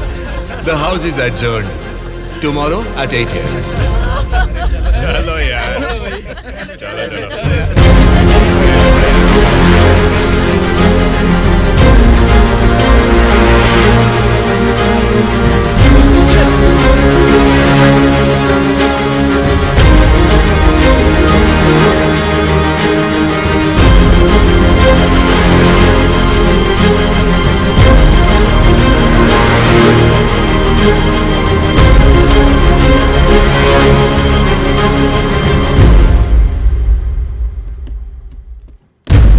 भास्कर रेड्डी जी, आज का अधिवेशन आपसे शुरू करते हैं। अध्यक्ष महोदय, पिछले सरकार की भ्रष्टाचार की वजह से पूरे राज्य का सर्वनाश हो गया है सर। क्यों सर्वनाश हुआ है उसकी वजह बता रहा हूँ अध्यक्ष महोदय। प्रचार तो राम राज्य का हो रहा था, लेकिन राज्य में राक्षस राज्य हो गया है अध्यक्ष महोदय, इसलिए इस तरह बात करनी पड़ रही है। ये क्या बोल रहे हो तुम? हमारी सरकार को राक्षस की सरकार बोल रहे हो? मुंह पे जुबान है तो क्या कुछ भी बोलोगे भास्कर रेड्डी? आगे के 5 साल तुम सत्ता में कैसे रहोगे ये मैं भी देखूंगा। तुम क्या देखोगे? मुंह बंद करके बैठो, नहीं तो बैठ जाएंगे। क्या कर लोगे तुम? मैं क्या करूंगा? हमारी मेजोरिटी कितनी है पता है ना? 100 लोग हैं। अगर हम चाहेंगे तो तुम में से एक भी असेंबली को छोड़कर नहीं जा सकता। हाँ, कुरुक्षेत्र में कौरव भी 100 ही थे, याद है ना? लेकिन अंत में क्या हश्र हुआ उनका? हमने भी हाथ में चूड़ियां नहीं पहन रखी। बहुत बोल चुके हो तुम, अब बैठ जाओ। तुम कौन होते हो हमें बिठाने वाले? तेरे सामने ही बोल रहा हूँ, अगर हमें गुस्सा आ गया ना तो असेंबली छोड़ के कोई भी बाहर नहीं जा पाएगा, कह रहा हूँ। क्या कह रहे हो? नहीं जा पाएंगे मतलब मारोगे हमें? दम है तो आ जाना, देखते हैं। ये क्या रे? हम लोग कुछ बोलते नहीं इसलिए सर पे चढ़ गए। तब से तुम ही हमें उकसा रहे हो। हमें उकसाएगा और हम भड़केंगे भी नहीं। हम क्या घूंघट ओढ़ के बैठे हैं? हिम्मत है तो हमको रोक के दिखा। जोश देखना है तो फिर आ जाओ, इधर का इधर ही फैसला कर देते हैं। आ जाओ, आ जाओ, आ जाओ। मैं तो आ जा।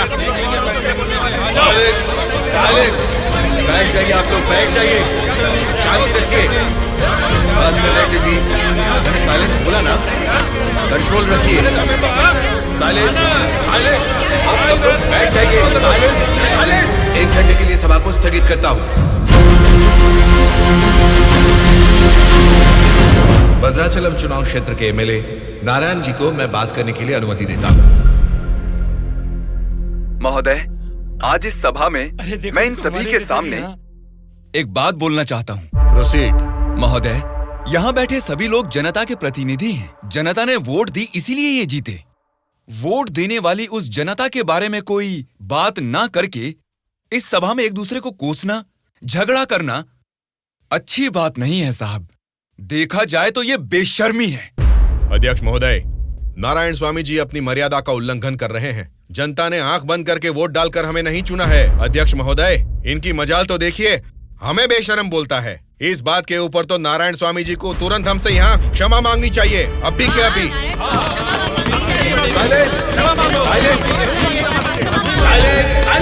भास्कर रेड्डी जी, अरे मैंने तो लोकतंत्र की बेशर्मी बोला था, आपको बेशरम नहीं बोला।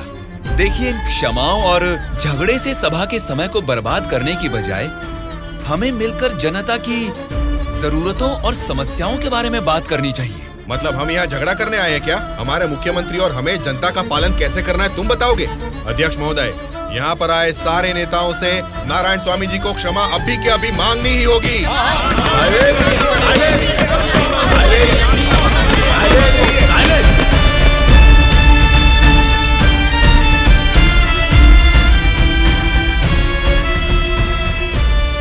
उनके बर्ताव से तुम क्यों दुखी हो रहे हो? सब ठीक हो जाएगा साहब, एक बार फिर आपको बोलने का मौका जरूर मिलेगा साहब। गूंगे को माइक पकड़ा देंगे तो कुछ फायदा थोड़ा ही होगा। जितने भी मौका देंगे होने वाला कुछ नहीं है। सोच समझ के तो बात ही नहीं कर पाता है ये। गोलू, क्या बात कर रहा है तू? पागल हो गया है क्या? मुंह बंद करके यहाँ से निकल जा, जा। उसकी बातों का बुरा मत मानिएगा साहब। उसने कुछ भी गलत नहीं कहा सुबैया।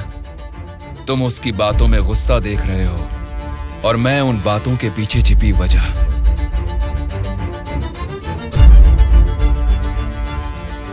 महोदय, हमारे चुनाव क्षेत्र में सारे संसाधन हैं, लेकिन उन्हें कैसे इस्तेमाल करना है हमारे लोग ये ना जानने की वजह से पीछे रह गए हैं।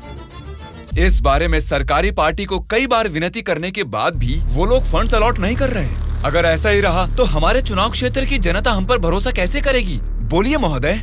नारायण स्वामी जी, आपके चुनाव क्षेत्र की जनता की समस्या के बारे में अगली बैठक में जरूर चर्चा करेंगे। अब बैठ जाइए। स्पीकर महोदय, अभी तो मैंने बस अपनी बात रखनी शुरू ही की है और आप मुझे बैठने के लिए बोल रहे हैं। नारायण स्वामी जी, प्लीज आप बैठ जाइए। श्रीनिवास जी, आप बात कीजिए। अध्यक्ष महोदय, इस सभा में सभी को बोलने का अधिकार है। मुझे अपने चुनाव क्षेत्र की समस्याओं के बारे में बात करने दीजिए। प्लीज नारायण स्वामी जी, आप बैठ जाइए। कम से कम मुझे 10 मिनट तो बोलने दीजिए महोदय, विनती है। श्रीनिवास जी, आप अपनी बात रखिए। स्पीकर साहब, सीएम के राज्य में राज की हालत देखेंगे तो द्वापर युग का मानो राम राज्य वापस आ गया हो महोदय। ये बात मैं नहीं कह रहा हूँ, स्वयं जनता जनार्दन बोल रही है महोदय। स्पीकर साहब, राम ने राज किया त्रेता युग में, द्वापर युग पाला है श्री कृष्ण जी ने। पहले ठीक से इतिहास को जान ले, फिर बात करें। बोला था ना, गूंगे को माइक थमा देने से कुछ नहीं होने वाला। देख लिया, नेता तो ऐसा होना चाहिए जिसके सदन में बोलने से सब थर थर कांपे, सबकी धज्जियां उड़े, जरूरत पड़े तो वो लड़ने पे आ जाए। ये सारे गुण होते हैं सदन के नेता के। और हमारे इस नेता को देखो, इनमें एक भी ऐसा गुण नहीं है। हम सभी लोगों ने अपनी पढ़ाई लिखाई बंद करके आपको इलेक्शन जितवाया था। किस लिए? ताकि हम सब लोग बेरोजगार बैठे रहे, कुछ ना करें। लेकिन आपको देख के तो लगता नहीं है कि आप हमारी समस्याओं को दूर कर पाएंगे। ऐसा बोल रहा हूँ बोल के कुछ गलत मत समझिए। असेंबली में गला फाड़ के चिल्ला के बात करने वाले को ही नेता बोलते हैं। एक जुझारू नेता ही हमारी समस्या को सुलझा सकते हैं। एक सलाह देता हूँ, एमएलए पद से ना आज ही इस्तीफा दे दो। भद्राचल के चुनाव क्षेत्र के एमएलए नारायण स्वामी जी को बात करने के लिए अनुमति देता हूँ। अध्यक्ष महोदय, हमारे चुनाव क्षेत्र के चारों ओर पानी ही पानी है, लेकिन एक घूंट भी पीने लायक नहीं है महोदय। वहाँ के लोगों की स्थिति बहुत खराब है महोदय, जरा उनके बारे में कुछ सोचिए। और सिर्फ एक यही समस्या नहीं है साहब, शिक्षा, चिकित्सा, रोड, मैं तो कहता हूँ पूरा क्षेत्र समस्याओं ही समस्याओं से भरा है महोदय। इसीलिए मेरी आपसे विनती है कि अध्यक्ष महोदय, नारायण स्वामी जी के चुनाव क्षेत्र में सिर्फ और सिर्फ जनता को ही सारी समस्याएं हो रही है, लेकिन इनके राज्य में सरकार बनाने वाली पार्टी के गुंडों की वजह से वहाँ के जनता की जान जा रही है। अध्यक्ष महोदय, सत्ता इनके हाथ में है और पैसे बनाना ही इनकी पार्टी का मकसद है। दरअसल सत्ता में रहकर इन्हें अपनी दारू की दुकानें चलानी है और सारा इल्जाम हम पे थोपना है। अध्यक्ष महोदय, हम सिर्फ दारू की दुकान ही चला रहे हैं साहब। ये विपक्ष के लोग जब सत्ता में थे तब सीधा ब्रोथेल हाउस ही चला रहे थे। हाँ साहब, ये सही कह रहा हूँ मैं। जरा उनको देखिए, बोलते कुछ है करते कुछ और है। देखिए सर, ये कैसी बातें कर रहा है, कितना गिरा हुआ आदमी है ये अध्यक्ष महोदय। Silence, silence. मैंने क्या गलत कह दिया अध्यक्ष महोदय? ये रमा देवी कौन है, क्या चरित्र है इनका? एक जमाने में रेड लाइट एरिया में उन्होंने क्या गुल खिलाए हैं सब जानते हैं।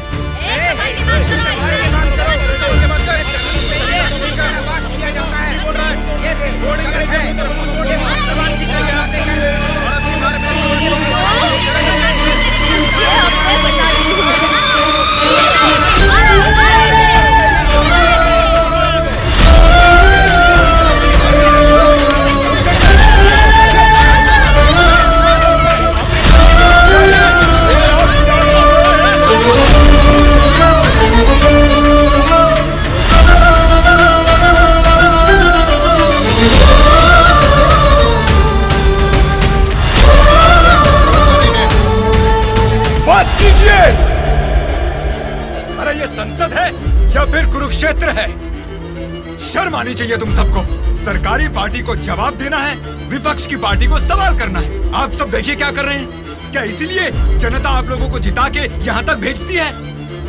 जनता को बदलना है, जनता बदलनी चाहिए, तब से यही सब चिल्ला रहे हैं। 5 करोड़ की जनता में से सिर्फ 299 लोग ही यहाँ आए हैं। मतलब बदलना जनता को नहीं है, बल्कि हमें बदलना चाहिए। हमारे ऊपर भरोसा करके हमको वोट देके जिताने वाली जनता के लिए हमें कोई लड़ाई या जंग करने की जरूरत नहीं है, बल्कि उनकी समस्याओं की चर्चा करके उनकी जरूरतों को पूरा कर दें, यही बहुत है। लेकिन तुम लोग देखो क्या कर रहे हो, सिर्फ और सिर्फ अपने फायदों के बारे में सोच रहे हो और भोली भाली जनता को धोखा दे रहे हो। ये सब कुछ मैं इसलिए नहीं बोल रहा कि मैंने मार खाई और मेरा कुर्ता फट गया। ये एक बहुत ही पवित्र और महापुरुषों की जगह है, ये संसद भवन है। देखा जाए तो यहाँ पर आप जैसे लोगों के लिए कोई स्थान नहीं है। यहाँ पर सिर्फ साहसी, सच्चाई का साथ देने वाले ईमानदार लोग ही आने चाहिए। जब ऐसे लोग इस संसद भवन में आने शुरू होंगे, सिर्फ और सिर्फ तभी इस राज्य और देश का भला हो सकता है। उदास क्यों हो आप?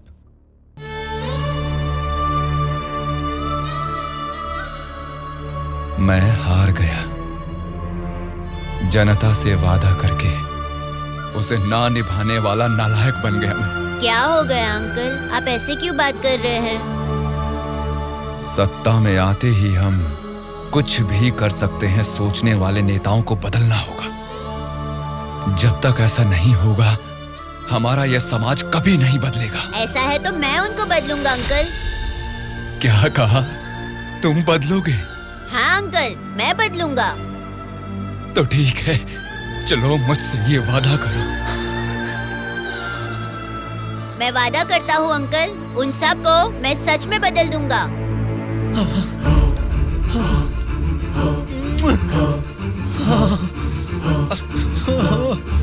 बदलना है, तुमको ही बदलना है, तुम ही बदलोगे।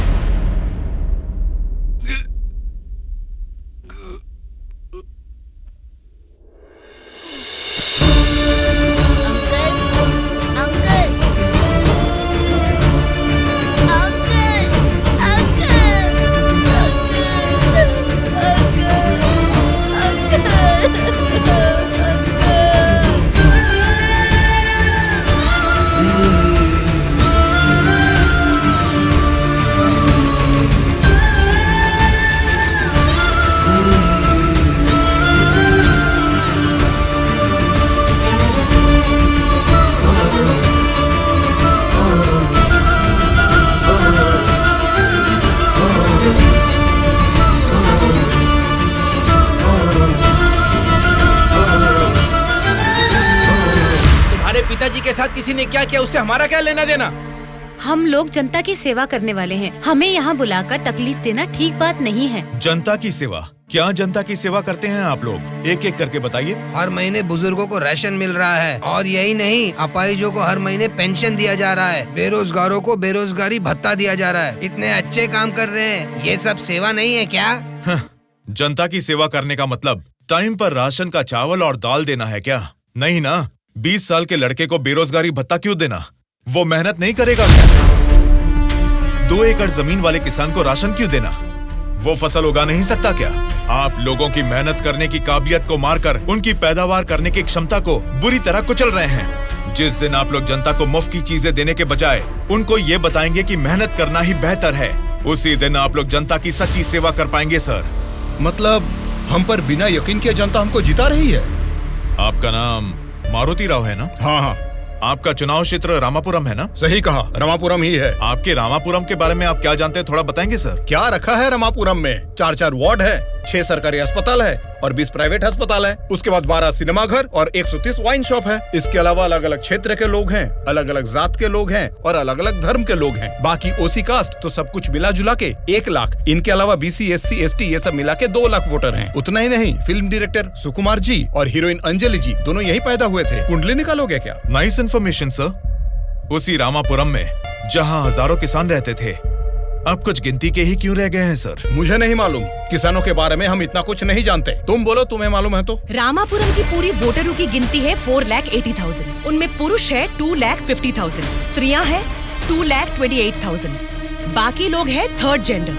वहाँ बारिश और पानी की सुविधा ज्यादा होने के कारण धान और गन्ना जैसे फसलों के लिए वो जमीन अनुकूल है। अब हम प्रॉब्लम की बात करेंगे। रामापुरम मेन सेंटर में एक बड़ी डंपिंग यार्ड है और वहाँ के रोड्स के बारे में हम आपको जितना कम बताएं उतना ही अच्छा है। ये सरकारी पार्टी की MLA है, आपकी पूछताछ सही है, लेकिन हम तो विपक्ष के हैं ना, हमें इनके साथ क्यों उठा के लाए?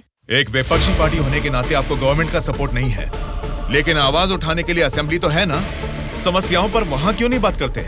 जनता ने वोट देकर आपको असेंबली इसलिए भेजा क्योंकि उनको यकीन था कि उनकी कुछ भलाई होगी, लेकिन पेट्रोल के बढ़ते रेट की आपको परवाह नहीं, बढ़ते ब्याज की आप बात ही नहीं करते। किसानों की आत्महत्या आप लोगों के लिए कोई मुद्दा ही नहीं है। बदलना है, अपने सोचने का ढंग बदलना है, हमारे बर्ताव का तरीका बदलना है। हमें बदलने को बोल रहे हो, ठीक है, जनता की क्या बात है? वो नोट लेके वोट नहीं दे रहे क्या हमें? उनको क्या बोलोगे? पैसे लेकर वोट डालना आखिर जनता को सिखाया किसने? आप जैसे नेताओं ने ही ना। वोट पर नोट की आशा रखने वाले ही नहीं हैं, वोट का इंसाफ चाहने वाले लोग भी हैं। आप क्या करते हैं? ऑटो चलाता हूँ। तो फिर ये पोस्टर क्यों चिपकाया है? नारायण के लिए इतना भी नहीं करेंगे तो अच्छा नहीं लगेगा। ऐसा क्यों? नारायण जी से आपको इतना लगाव किस लिए? वो हमारी तकलीफों को समझता है। वो सत्ता में आएगा तो बहुत लोगों को काम मिलेगा, हमारे गांव की तरक्की होगी। इतना भरोसा है? बिल्कुल भरोसा है। अगर उसने वादा कर दिया तो करके ही दिखाएगा।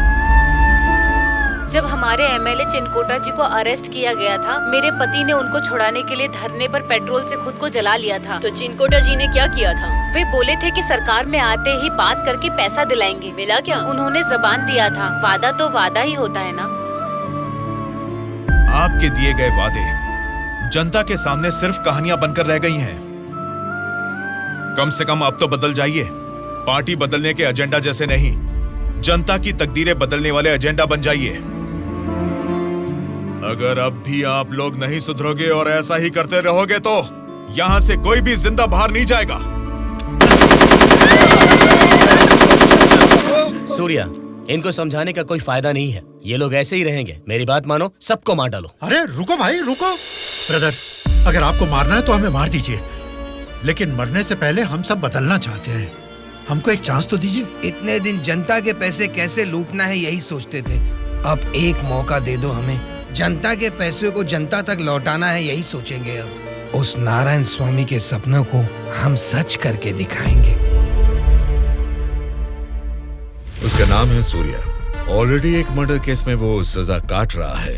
सत्ताधारी पार्टी की सपोर्ट से वो जेल से बाहर निकला है। बहुत शातिर है वो। बड़ी होशियारी से वो दोनों पार्टियों के MLA को किडनैप करके लेके गया है। उसका प्लान क्या है, उसने क्यों किडनैप किया है, उसके सिवा और किसी को पता नहीं है। समझ गया सर। वो जहाँ भी हैं, सब MLAs को सेफली लाने की जिम्मेदारी मेरी।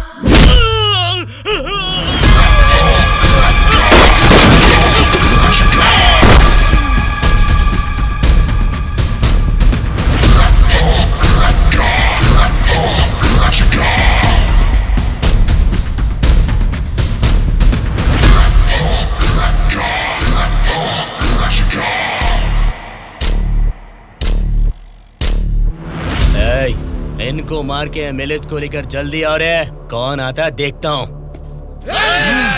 रुक जाओ।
बोलो ध्रुवा।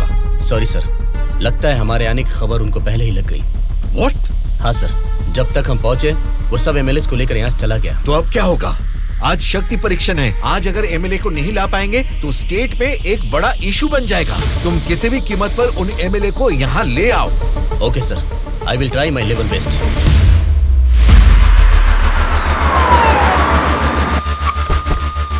ये लीजिए मैडम फाइल, सबके दस्तखत हैं इसमें। हमारी गवर्नमेंट को सपोर्ट करने वाले एमएलए की list sir. Go ahead, wish you all the best. Thank you sir. Welcome.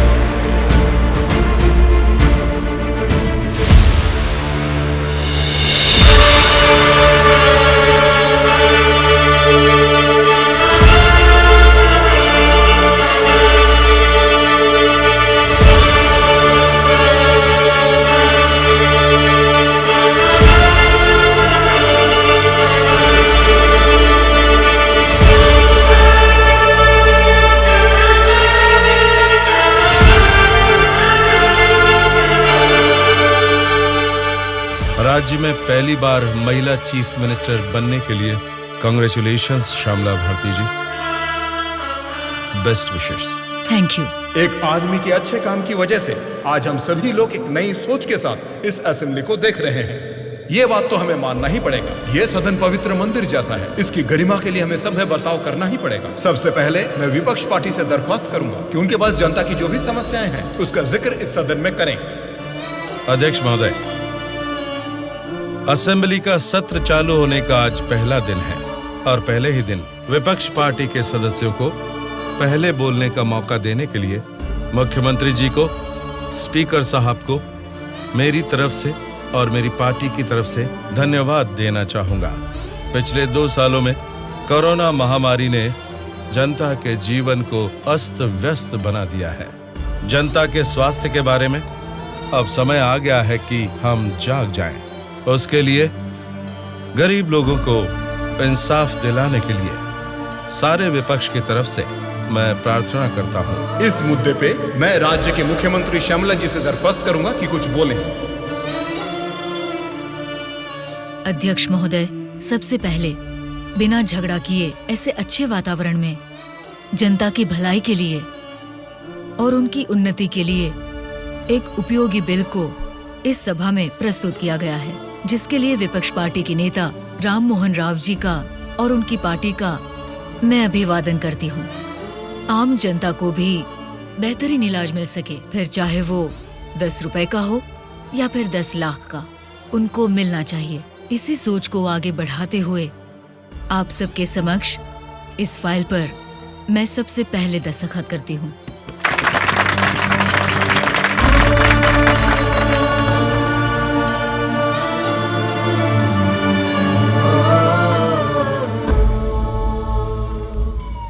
तुमने जो सोचा उसे पा लिया सूर्या। नेक्स्ट टारगेट क्या है? हमारे देश की तरक्की जो कोई भी रोक रहा है वो लोग ही मेरा नेक्स्ट टारगेट।